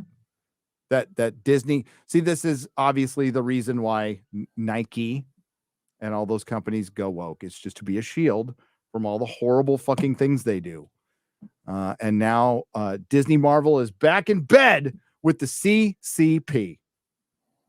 But they're going to be so inclusive. And I guess thinking a concentration camp could be considered technically inclusive in a way. Bad way. Shit, I got an alarm going off. Hold the phone for a second. Hold the phone? Well, I got to turn my phone off. Okay. All right. Carry on. Should we take turns holding our phones? I got it. Or yourself. Oh, I got mine. I'm holding mine. We did it, everybody. We're holding the phones, Gary. You're Look at that. welcome. My time is a lot is a lot past your time. 3:51. 8:51. Oh, you used the 24-hour clock. That's nice. Yeah. I think I should too. You've just sent £1.99 to Nerdrotic. Want a refund? Who did? Me. Why? Membership. That thing that you don't do for me. Oh, wait a minute. I don't. I thought I did. Hang on. I'm just being like that. I'll fix that. Hold on. No, I'm no. just You being made like an that. issue of Don't- it. Let's fix it right now. Too late now. It's meaningless. It's an empty. No. It's empty calories. No, I'm doing it right now. Empty calories or not. Calories. Here's my. What are you fucking talking about? Okay, you asshole. Hang on. Hang on. You motherfucking. I want you to see. who is Wow. fucking- Whoa, whoa, whoa, whoa. What's that right there? What's that right there? I think I see Nerdrotic. That's See perks. no, that's a Swedish news reporter. Clearly propaganda. Yeah. Holy shit. James Osmos. He subscribed. Way. Cheers, buddy. I loved you in Battlestar and Blade Runner. Yeah, I just want you to. Yeah, fake news. Fake news. Gary, you didn't seem to get very far in my Last of Us review. No, I didn't. Because I'm watching episode 2. Okay.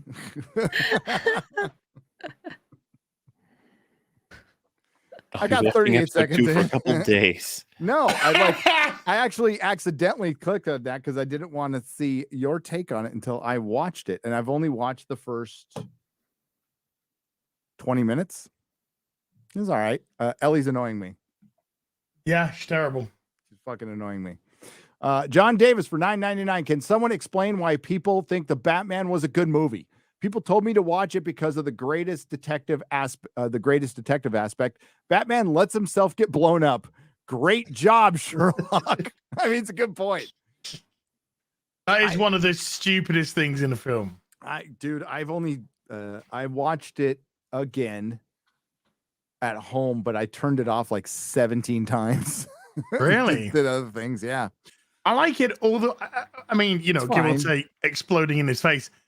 I like it up until the arrest of Falcone. Is it Falcone? Yeah. Are they using it? Yeah.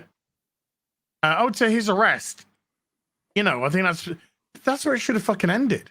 Mm-hmm. And then you get this stupid. What the fuck has happened to Gotham that the blowing up a couple of things floods the whole city? Well, I where mean, was the setup for that too? There was no setup for that. It's just like, oh, by the way, Gotham has giant walls holding off,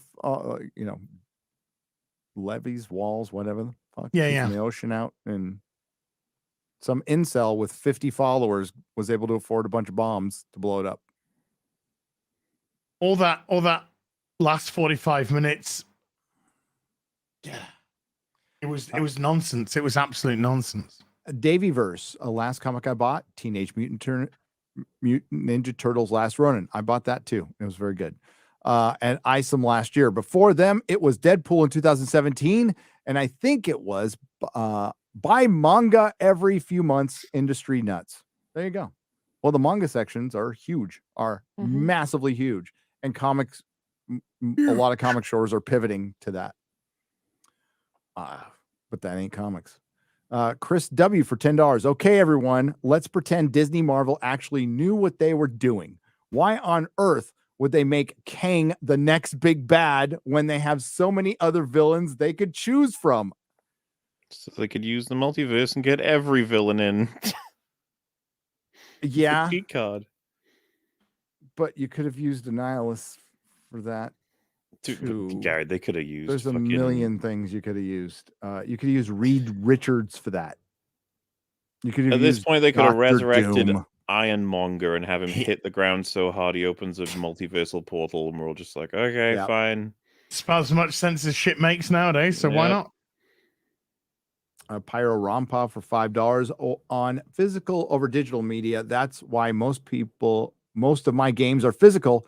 Plus, I got a shelf of manga. Yeah, I just like physical media. I like holding it, touching it. I like the tangibility. I like. You want to see what physical media I got today? What'd you get?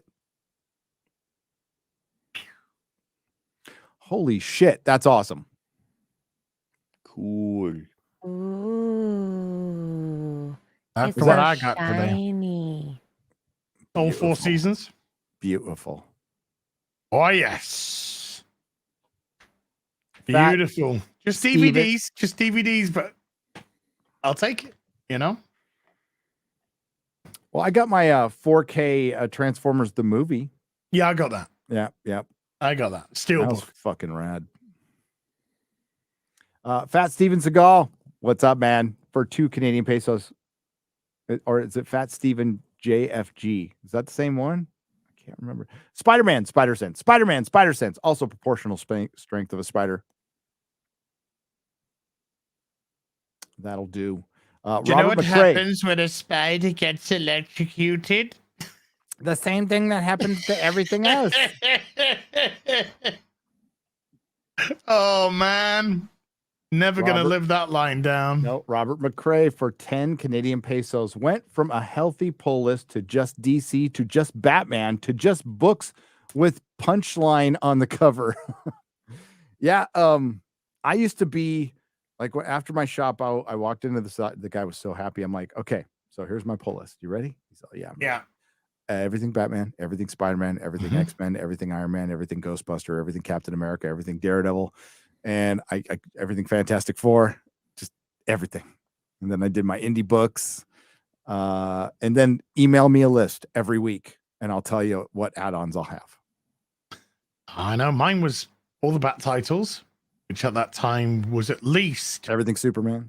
Batman, Detective, Shadow of the Bat, Legends of the Dark Knight, Robin, Nightwing, Catwoman, Azrael.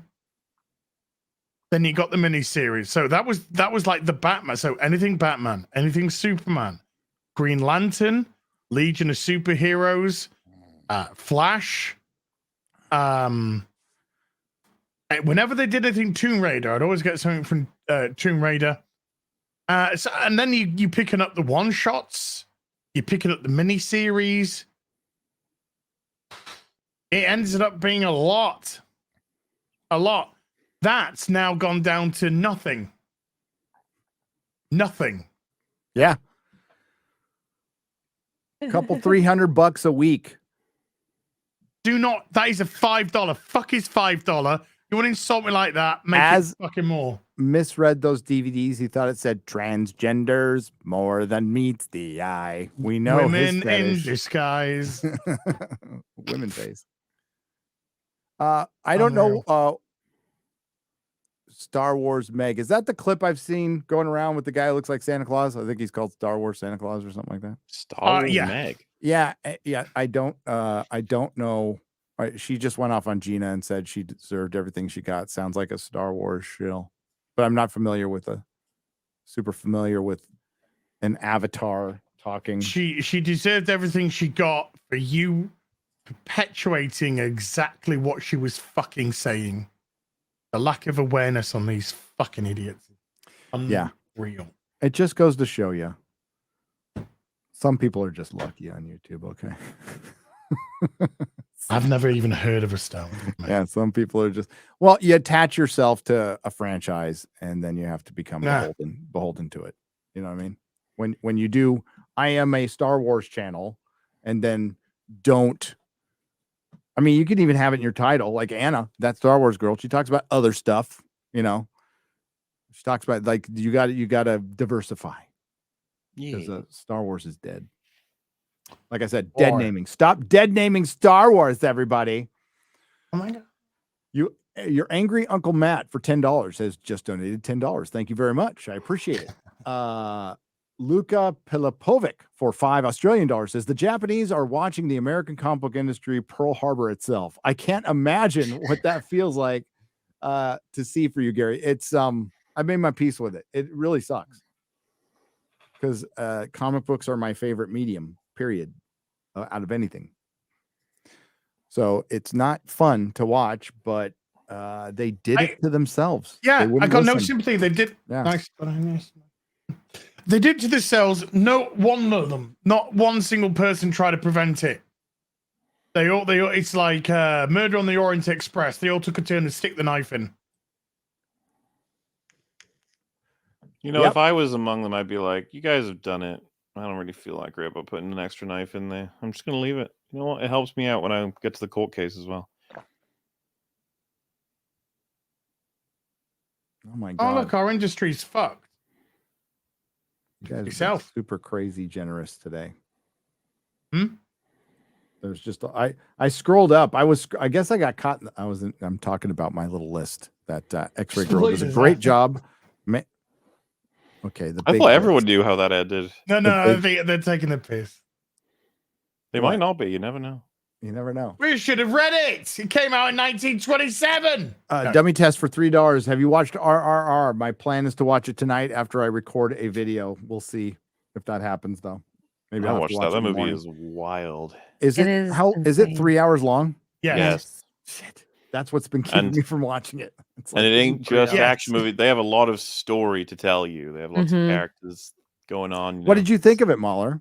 It's hilarious and fun and just the kind of movie that I would like to see. You guys ever seen Shoot 'Em Up? Literally the movie called Shoot 'Em Up. No. Oh my god, don't watch it. I'm gonna make you see that. It's we said this when we were watching Austin Powers, but like just movies that are fucking having fun. Oh, you feel it thoroughly. Ugh. Just Like the kind Lock, of thing. Stock, and Two Smoking Barrels, and Sure. I think I'm Okay. going for a little bit of a different sort of thing. Like RRR is, I'm assuming you guys know, like it's absurd, but in the kind of the best way. It's like Okay. over the top in a good Yeah. way. Shoot 'Em Up fits in with it as well. It seems like chat knows what I'm talking about. Shoot 'Em Up is a film that, yeah, it's awesome. Yeah. Is that the first person perspective one? No, that's Hardcore Henry. Shoot 'Em Up Hardcore Henry. is, I need to see it again, but to give you an idea of like the first few minutes is like there are mercenaries with guns chasing like a woman who's pregnant, like screaming and running, and Clive Owen is sitting there. He has a carrot, and he's just like, should I get involved in that? Yeah, okay, yeah, I will. And the rest of the film is just action and all kinds of crazy shit happens. It's really fun. Fully recommend. But now I'm like, no, don't watch it. Wait, I'll make you watch it sometime. I want to be there. now you will. Okay. All right. It's we're hitting 3 hours. I think I'm gonna you have a hard out in 30 minutes, 26 minutes, right? X-Ray Yeah. Girl? Okay, so you and I are gonna go over super chats and we're gonna let these chaps go. So Okay. as Hello. Nailed it. I just nailed want to it. say, That was just wanna really reassure- good. What do you want to say? MauLer. Hi. Oh, hello. Yeah, everything's fine and dandy. Last of Us coverage coming out EFAP regularly, and then just your normal scheduled programming, be it open bar or real BBC. You'll see me around the interwebs talking about things. And Hell yeah. yeah, of course. Thank you for Yeah. having me, as per usual. Love you, folks, and take care of yourselves, chat. You know, Take whatever you care, gotta- MauLer. Bye, MauLer. See if it's bye as, I guess. Bye, as. Yeah. What a dick. No. First, he accused me of not being a member of his channel, which I clearly am. Jeez. Okay. Bye. Bye. Bye, as. Bye, MauLer. I had a great time with them. The Austin Powers thing is freaking great, so I can't wait for you to see it. Sorry, as that was my first time super chatting. Couldn't resist, says Brian for $50. Oh, dude, get him. Oh no. What now? I was gonna leave it at that, but then I realized it's my birthday tomorrow, so I want to plug that. Wow. So you didn't want to come back to say Az. because you missed us or anything. No, I can hear you slagging me off over on the other fucking. First of all, he fucking accuses me of not being a fucking member of his channel. Oh, is that how I sound? It's a fucking asshole. He is fucking asshole. So tomorrow, the electricity company, I'm not even joking here, are shutting my power off for 3 hours. And it's gonna be 6. It's the council, right? Does the council come in and do that shit or what? Well, it's the national grid now. It's privatized now, isn't it? So Oh, good. they've just upped our bills by 400%, and now they're shutting my power off for 3 hours. Yeah, So that sounds tomorrow about right. afternoon, because it's my birthday and I just want to do what I want to do, I'm just going to go and play The Witcher when my power comes back on. That's all I want to do. So tomorrow from about 2 p.m. in the afternoon, if everything goes according to plan with the power outage, I'm just going to play The Witcher all day. Sounds good. All over your Nuna with Chris Gore. And you're gonna when you have 8,000 people watching and I've got 420, haha, they could have been on your stream.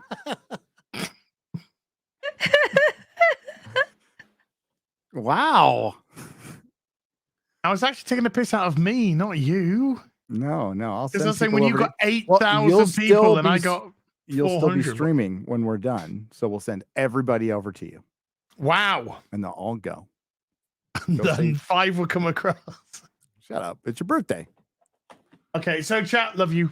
Bye. Take care, Az. Happy birthday. I'm gonna go to the shop. Bye. Go to the shop. Cloth off. Milk truck. Cloth just off. Live. Do you know the channel Bread Circus? No, I do not. A small flickering flame of true Star Wars. I will check it out. See Master Flex for $5. All right. When we get close to 3:30, let me know. X-Ray Girl. I'm just gonna get through these. Matt Fachin for 10 Canadian. It must be French for 10 Canadian pesos. Like me, I used to love Superman. He is my hero always and forever, but I had to walk away from his comics, and that sucks. But I can't support what they did to him. I can't either. There was a lot of things building up to why me and Az quit, but it was basically Tom King being a shit. It was just the latest comic creator being a shit to somebody else and to fans. And then that was it. That was like done. No more. Callum Lyle for 5 Australian pesos. As it's pronounced Gray Delisle or VA Gray Delici. I don't know. You're asking me to pronounce something? It's Delisle. But she also goes by Gray Griffin. Gray Griffin's a lot easier to say. So that's the voice of Velma, the voice of Daphne, the latest voice of Daphne, who kind of roasted Velma on Twitter. And fuck Velma. Everybody's been talking about Velma, but yeah. Velma's just it's I know there's the conspiracy out there. There is no conspiracy. This is woke Hollywood. I said it was going to get worse before it gets better. We are firmly in the worst territory now. And they are just dumping out their shit to get rid of it. The pendulum is swinging. Things are changing. I don't know what will survive, but it's definitely changing. And maybe this is just the beginning, I believe, the beginning of the end for Hollywood. It's going to be a long end, just like I thought Captain Marvel was the beginning of the end of the MCU. And look at what we got. A lot of MCU cope lately. A lot. Eugene Olivienza for $4.99. Manga. Don't listen to Az. Keep laughing at the clowns. The DC Circle Jerk Gundam covered in his video today is proof that comics are dead. Oh, I'll watch it. I was prepping for the show. I usually watch Gundam videos soon as they are released. I'm going to be doing one talking about it, but it's going to be on Nerdrotic Daily. So I'm doing talking about the comicsology thing and digital comics from a former retailer perspective that embraced them and thought they were fine and wasn't worried that they were going to take over the industry because I knew they wouldn't. Ade Robertson for $8.99 says, "Hi gang, first time super chatting." Oh, I'll give you the bad harp till I get the new one in there. First time super chatting for a while, as the super chat has been acting up for me. Hail the chat and hail the real BB She, and hail to you. Bearded physicist for $5. Hail. Did you all see the speech at Oxford Union by Trigonometry? Yes, I did. Great stuff. If possible, would love to see them collaborate with you guys. We were supposed to do something, and it got lost in the wind, I think. We had something set up, then it got canceled. Then I started traveling a lot. So maybe we'll reconnect at some point, but we were supposed to do something. Judo Cricket for $10 as goes near apoplectic, goes nearly apoplectic over M&Ms. Also as I'm rocking 15, so life is good. I'm rocking 15. I don't know what that's supposed to mean, and I don't want to ask. Gary's evil Siamese twin for 10 British pounds. I pulled the Obi-Wan Kenobi move. I hid a dog underneath my jacket from our landlord because the doggo is not permitted. It worked. Woof, FNT, woof chat, woof, woof, J-Law, and GRRR Feige. Feige. Grr, I Feige. think. Grr. Grr. Feige. Feige. Feige. Kevin Feige.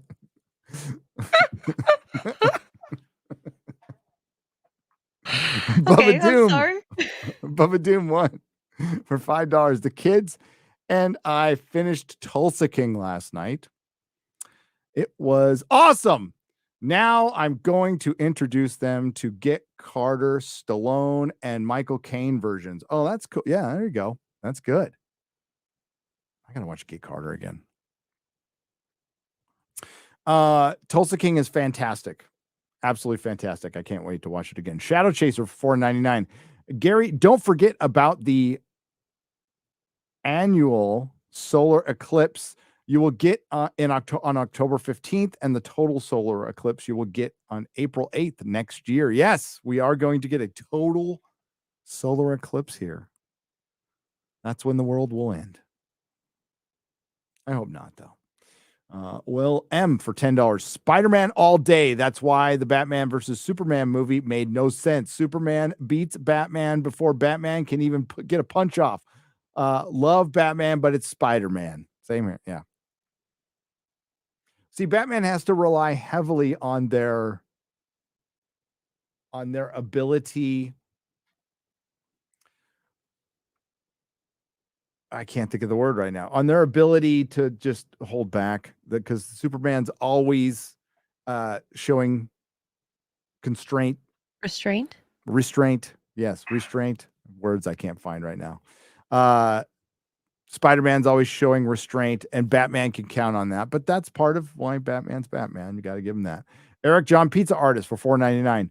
Hey, everyone. Last night on a hunch, I looked up the IMDb list of top movies from 1995 and compared it to the list from 2022. You all need a good cry? No. We've done that before. The top movies in like 1995 would destroy the top movies of the last 10 years. Forever Sci-Fi for $4.99. Soon, Boomer Gary will tell stories of how he owned a prison and served time in a comic shop.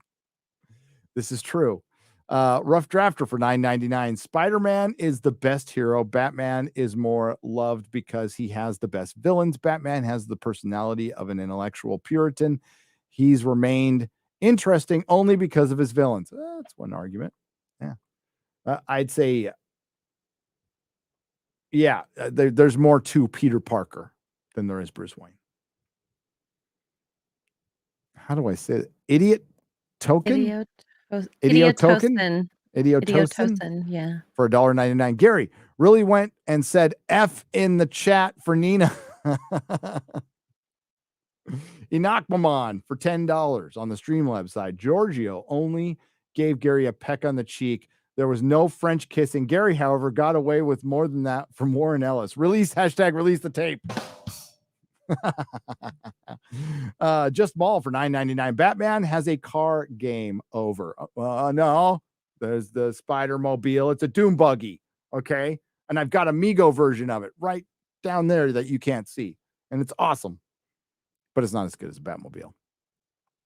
Vermas for $5 says, if I remember correctly, you guys left off at Green Arrow, the Long Bow Hunters. Yes. And I want to I think we're supposed to do Long Halloween, but we might as well do that at Halloween. So I was thinking we do Guardians of the Galaxy, but like the mid-aughts version that I love so much that James Gunn borrowed heavily from to make a successful film. That he adapted the characters pretty good, except for Drax. Drax gets too much. He's too much of a caricature in the second movie and even in the Christmas special. Aaron Pipes for $5. When Az gets to come to the meetup, will he be hosting the wet T-shirt contest? Of course. I mean, duh. Mock on the Streamlabs side for $10. Have you guys ever played the Batman Arkham Trilogy games? I think some of you would like the gameplay and the story, and I'm sure people would love to watch a playthrough. I'd played do it one day. Yeah, I'll do that one day for sure. I played a little bit like a long time ago because I got the 3D version of one of them, and I wanted to check it out on my 3D TV. That would be so cool to play in 3D. Yeah. There is a 3D version of one of them. I think it's Arkham City. Can't remember now. Chris Persia for 5 Canadian pesos. Gary goes to one alien convention and comes back confused. Did you see Strange Lights? Were you probed? Recovery means you need to unburden yourself. Well, I'd have to get hypnotized because I don't remember anything. I didn't lose any time on my way back. I know that. He said his bottom was sore, so who knows? A little bit.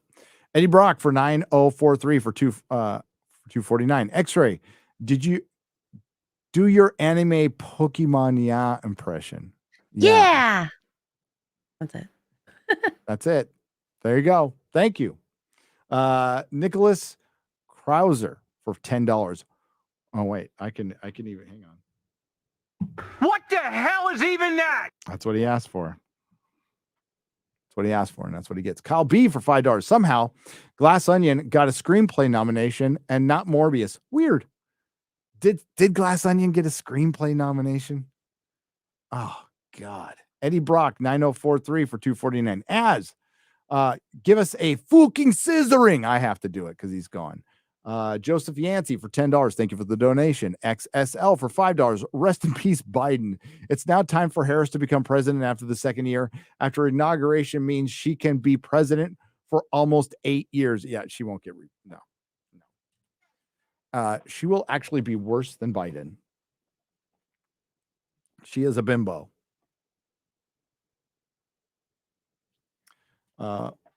No, she gives a bad name to bimbos. By the way, speaking of bimbos, free Brittany Venti. And I guess you can free the quartering too. Are they free on Twitter yet? Yes, not to my knowledge. I don't think so. Do I want to see a live action version of Invincible? I'm pretty happy with the animated version's fine. I think it's good. Wait, she's back now. Looks like it. He and she? I can check quartering. So Brittany's back. They have freed the Venti. Well, they're maybe not because their last tweet was from I think they're just locked out. They're locked out. They're not nuked. They're just locked out. Okay. Yeah. So she's never not mind. free. So Never mind. free. She's not free yet. Brittany Venti, free bimbo. Rylan Corman for $10. Back to learning about comics alongside MauLer then. Yes. Man of War 665, the neighbor of the beast in 2 parts. Says Funny Book Talk back on the Funny Book Show where it should be, and about damn timed.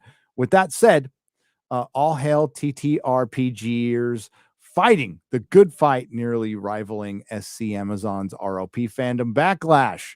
Nigh on a month's battle here, lads. Can we count on the call to arms from the Fellowship? Fuck OGL 1.2, Weasels of the Coast, and has broken. Hashtag DND be gone. Hashtag open DND. I totally agree with that. Oh, I hit the wrong one. I meant to hit that. We'll keep you bad for $10. Glad you guys were on to help me laugh. Just brought my pup of 16 years home in a jar. Oh no. Gary and Az always make me laugh, and X-Ray is easy on the eyes when she's not doing math. Hail the Fellowship.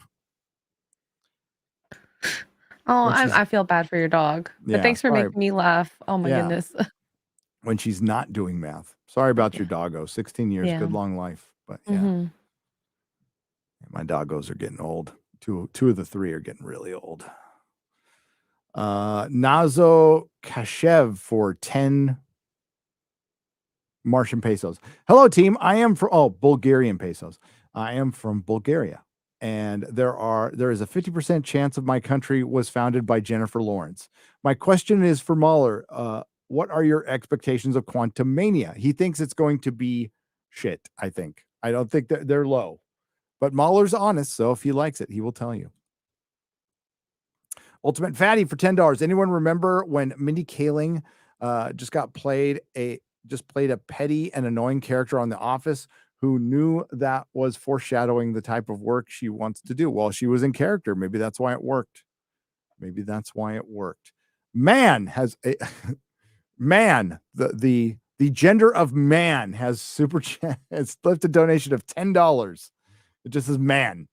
Hey guys, loving the show. I'm a D&D player since 2003. I feel bad for the D&D companies who support their IP and get shafted.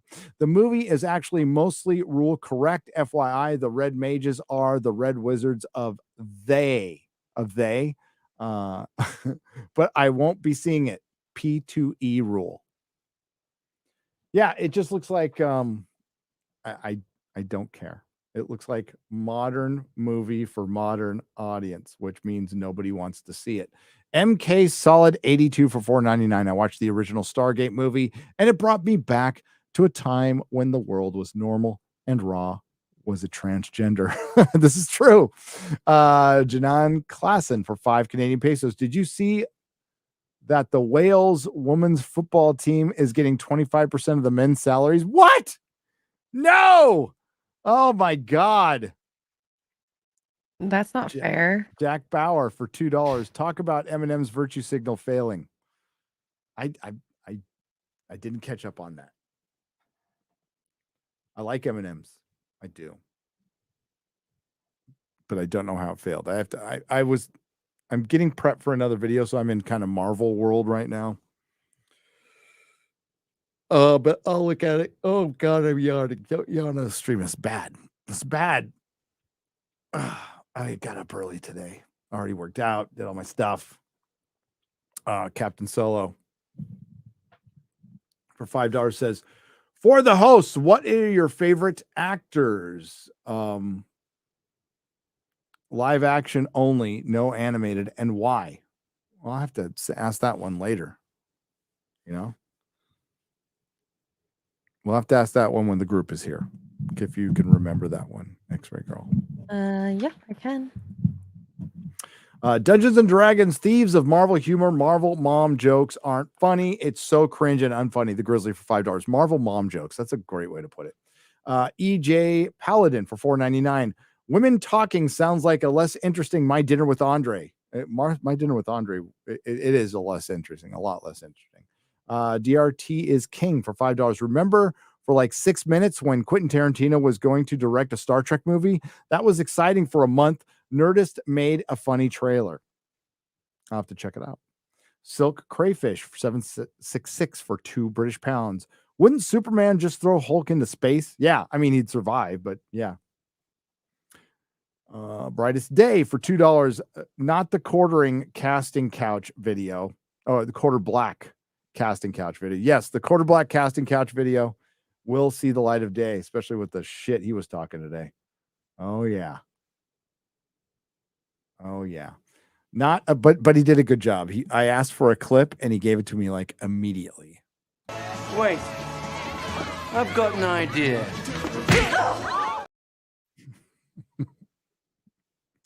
Not applicable for $2. Dude, this is why I can't sleep with as women. As in women? Asian women. Asian. I get it. I got there eventually. Misha, Gingered Sparky for $2.79 Canadian. What's the name of the Marvel CD with the comics 1 through 500? Amazing Spider-Man 1 through 500. It's on eBay. I'm sure it's really expensive. It was expensive for a long time. Not sure if it is now. But there's Amazing Spider-Man. There's Fantastic Four. There's X-Men. Help me out. There's more. There's more. Can't remember right now. Big Trouble and Little Vagina. Vagina for 10 Rons. Velma was my anger management final test. There you go. Matt Guy for $2. The waitress been knocked out in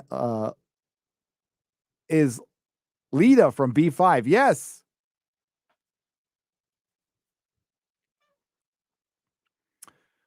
Scott Christy Jones for £2 bought some original Mask comics today. Oh, The Mask. Yeah, The Mask was good. I like The Mask. Dark Horse. Toxic Masculinity for $5. Going to see The Empire Strips Back. What row should I get? And I got a ticket to see Chrissy in San Diego on Saturday. Hope to see you guys there and do. I don't know what else it says, but I'll see you there. Also, just to let you know where Chrissy her show is, it's across the freeway from Southern California Comics. So you can go to, like, before you go to the show, you can hit Southern California Comics. It's off Claremont Mesa Boulevard. I would sit as close as possible to The Empire Strips Back. And we're going to try to go. We're going to try to hook it up. Toxic. Oliver for $2. How are we doing? You got 3 minutes. Oliver for $2. Buying physical copies before region locks hit. Oh, just get regionless players. That's what I do. Travis AM for $5. There are two things I can't stand in the world: people who are intolerant of other people's cultures and the Dutch. As Walter Tomaszewski for $4.99. Cinematic attendance is down 50% and streaming isn't the cash cow studios had hoped for. Where does the leave the studios? For sale. That's what it leaves them, for sale and reliant on ESG money. T. Ryan for $5. My beta fish died last night. I cared more about Wilson. My fish was much easier to flush. Ooh, that's terrible. Well, he was a beta. DRT is king for $5. The real winner of the Wonder Woman and She-Hulk wet t-shirt contest is the audience. I agree. Chris Cola for $5 Streamlab. Hey, just wanted to gift a little. I had Lofty on my channel, and it's still around, for a discussion, a film that was actually great. Guillermo del Toro's The Devil's Backbone. If you like discussion about great film, I'd appreciate it if you would stop by and check it out. Chris Cola. Thank you. Not applicable for $2 says it's MC through, as in over. Dunzo. Pack it up. Bearded for $5 Australian. Did you see the Nerd of the Rings rated video?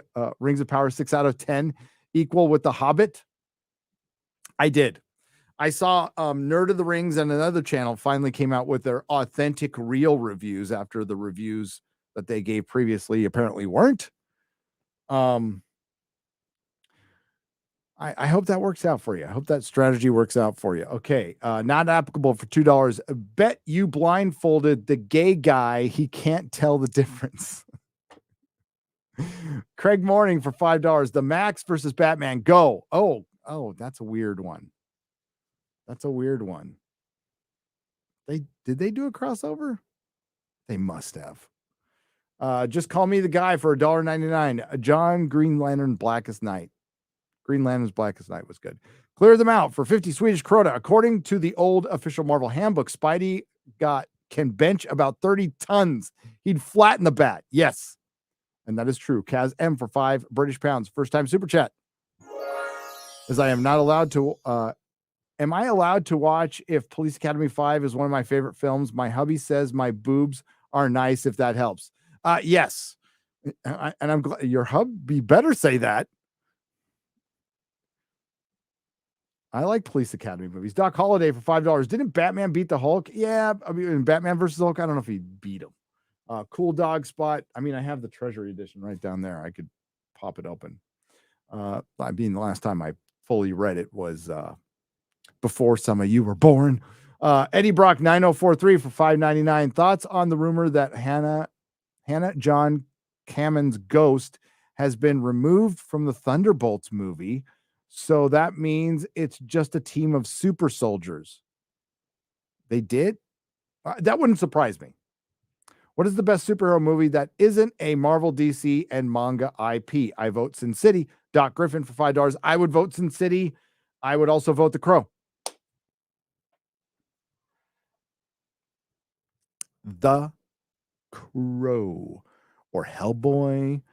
I love The Losers. That's a comic book movie. I love that movie.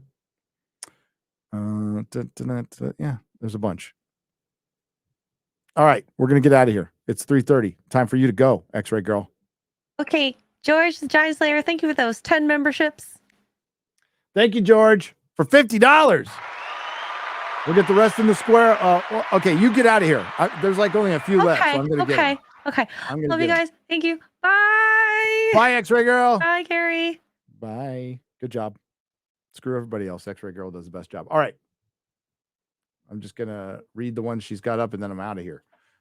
Chili N Nogata for $2 says, ew, Organized Chaos is streaming about Nerdrotic right now. I am? He is?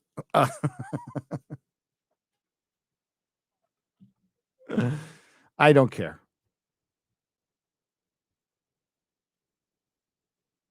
Ankle biter's gonna ankle bite. You know what? I noticed he never DMs. I mean, people can say what they want. They can make videos what they want. I don't care. But I noticed they never reach out or at me on Twitter ever. Wonder why that is.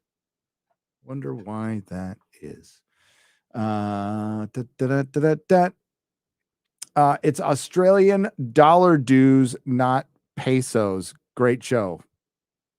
Oh, I call everything a peso that's not a dollar. As a matter of fact, quite frankly, American pesos. I don't mean to disrespect the peso. It's my president who's making all the money worth jack shit. So sorry. The president, not my president. Faye Boyce won for $2.99 Australian. Dollar reduce. Freaking Australians. Sporking News Podcast. Saturday, Gary? Yes. I'm sorry. I was supposed to hang with them Saturday, but I had to go on a date with my wife because I was going out of town on Sunday. I overbooked. So I'll see you Saturday, Scotty. Mike Hill for $4.99. Did you watch and see the live action versions of what I want to see? I already answered that one. Optics Prime for $5. Gary, what was your favorite Marvel 2099 comic? Ghost Rider 2099 was fucking awesome. And the cover, that first one, woo, so good. Ghost Rider 2099. Spider-Man 2099 would be my second favorite. I thought that was legitimately a good book. And quite frankly, two of the best Spider-Man games out there feature Spider-Man 2099 that I liked anyway. But yeah, Ghost Rider 2099. Jace the Pop Culture Vandal for $10 says, hail BBC Gary, when you're done with RRR, I highly recommend checking out the Antherian, the Bollywood Terminator. Insanely entertaining and worth checking out for sheer spectacle. I will. I don't mean to push it off. I'm not trying to blow everybody off. It's having 3 hours and a lot of my time is spent researching next video. But I will hopefully watch it tonight. I'll probably have to watch it in 2 parts. I'll watch the first half. I don't know if I can do that though. I'll probably end up staying up super late. But I do have to watch it. And I'm going to go see Megan with my wife and my son sometime this week too. And Plane was, should I do this? This would be just terribly mean. Yeah, I better not. I saw Plane and I liked it. I like solid, 6.5, 7 out of 10 action movie, shoot 'em up, some implausibility going on. Doesn't really matter. Gerard Butler and forgive me. I'm Luke Cage. Really good job. For just like your basic action movie. Oh, you know who was in it? Danielle Panetta plays a stewardess. And all I could think about was how she killed her TV show Cowboy Bebop. And now she's playing stewardess. She was fine. Cute girl, big mouth. I think she came out and like apologized for and like said, maybe I shouldn't have said that. I think if she came out and said that and it was genuine, that's good. I think that's good.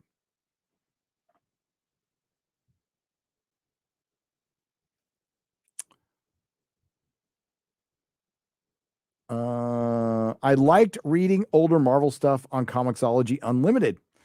You forget how really good it was back in the day, but Comixology functionality went downhill once they were integrated with Amazon, said a CDO Geo for $12. Yeah, I think I only use digital comics when I wanted to show them here on YouTube. I don't even like, okay, I'm old school. I don't like trades. So if I want to get a story, a complete story, like plus I got it super cheap. I wanted to get Star Trek, the DC Star Trek. I got them about a year ago. And I'm like, I want the DC Star Trek comic books. Nobody gives a shit about those, but I do. I got the whole set for $100. So I'm more into getting the floppies than a trade. So for example, if I didn't have Dark Knight Returns, I would buy the books. I would buy the first prints of the books and read the books because I like the original comic book form, the original pulp paper, the original color. I don't like trades. Not a big fan of trades. My son reads them. My son's got a shitload of them, and he likes the omnibuses. But I'm a trades guy. No, I'm a comics floppy guy. I'm a floppy guy. That sounds bad, but I don't care. But Comixology was good. I think it was good for people who traveled, it was a better deal for people who didn't have as much money to buy all the comic books, and it keeps you reading. So that's why I was never anti-piracy either. I was like, some people lose their jobs, or they're saving up, or they can't afford it, or they got a kid coming, but you want them to keep reading and stay into it. Well, what other way to do that? That's why I didn't care.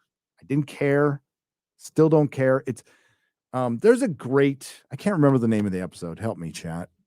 It was a Battlestar Galactica episode, and it was the one where Apollo goes into the black market, and the whole episode is about how the black market is necessary in any society. It relieves a lot of things. The black market it's always a part of any system. It will always be there. It never goes away. And that's the reality they have towards the end of the episode. So piracy is always going to be there for movies or anything else. It's part of it. And you know what? Use it to, like Game of Thrones used to like, hey, we're the most pirated show in the world. Use it. You got no choice.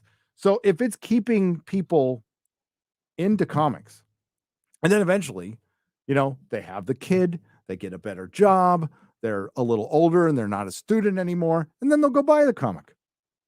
And if they weren't going to buy the comic, they were never going to buy it anyway. So who gives a shit?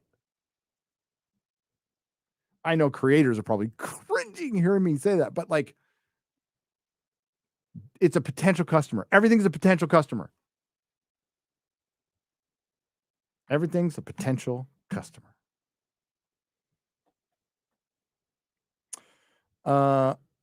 But comics, yeah, I thought Comixology and digital comics were a good tool to keep people in comic books.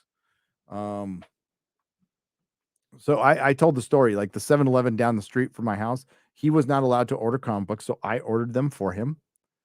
And we put a spinner rack in a 7-Eleven, and we put comics in there, and he would just, if people, he didn't even have to mention my store. If somebody asked, that's fine. I'm like, no, let's just get them in here. I mean, I was getting money anyway. I didn't profit off it. We just did a straight shot. He paid for the comics and some of the shipping. So I didn't lose any money, but I didn't make any money off it. I just did it to get comics out there. It was no skin off my back. Guy paid me every week. It was a good dude. 10 code riot for $5. Lord of the G strings is better than Rings of Power. This is true. The pendulum is swinging. Pearl Jam rocks. Pineapple on pizza is gross. You had me until Pearl Jam rocks. I don't like, people think pineapple pizza is gross. That's great. More for me. Pearl Jam sucks. Absolutely suck. Worst fucking band. Only band to survive out of the grunge era. That should tell you they were on the least amount of drugs and they sucked. Plus Eddie Vedder, or Eddie MauLer, that's his real name. Just sing like this. Fuck that. My sister knew him in high school, by the way. He went to San Diego High School. That's the high school I went to, but he was a little ahead of me because he's older than me, which makes him like, he's like almost 60. But we lose Chris Cornell and Lane Staley. It's not fair.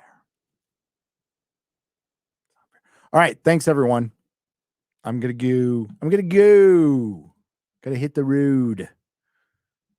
Well, we'll go out with a little feeding the ducks. I want to thank the Nerdrotics. Yeah. We love Nina. We love Nina Infinity. Go subscribe to Nina Infinity. Az is going to play The Witcher for the next 36 hours. Right. MauLer's going to play Dead Space and sit in his dead space as an eldritch god. X-Ray Girl's going to make squeaky anime noises with her new sound effect. Quarter Black Garrett's going to edit my next video. And Perry's working on some Nerdrotic data. That's right. You can turn into my friends, Geeks and Gamers, on their channel. They got Tuesday night's main event featuring somebody. I'm sure they'll talk about Crowder because I ain't. Oh, I should bring up a couple people in the chat last night for Tim Pool were asking if I poached Quarter Black Garrett. No, it was more of an over easy situation. That's right. That's right. The audition video will be out someday. So, hey, we're going to leave this up here on this channel. I'm working on a video. Friday Night Tights, Critical Drinker, this Friday. That's right. And I'll be on the Nooner with Chris Gore tomorrow. And he will cry for 90 straight minutes about RRR not being nominated for a Best Picture. Chat, love you. Thanks for everyone who left a super chat and donation. I hope I didn't miss any. If I did, it'll be in the square up. Love you guys. Ciao.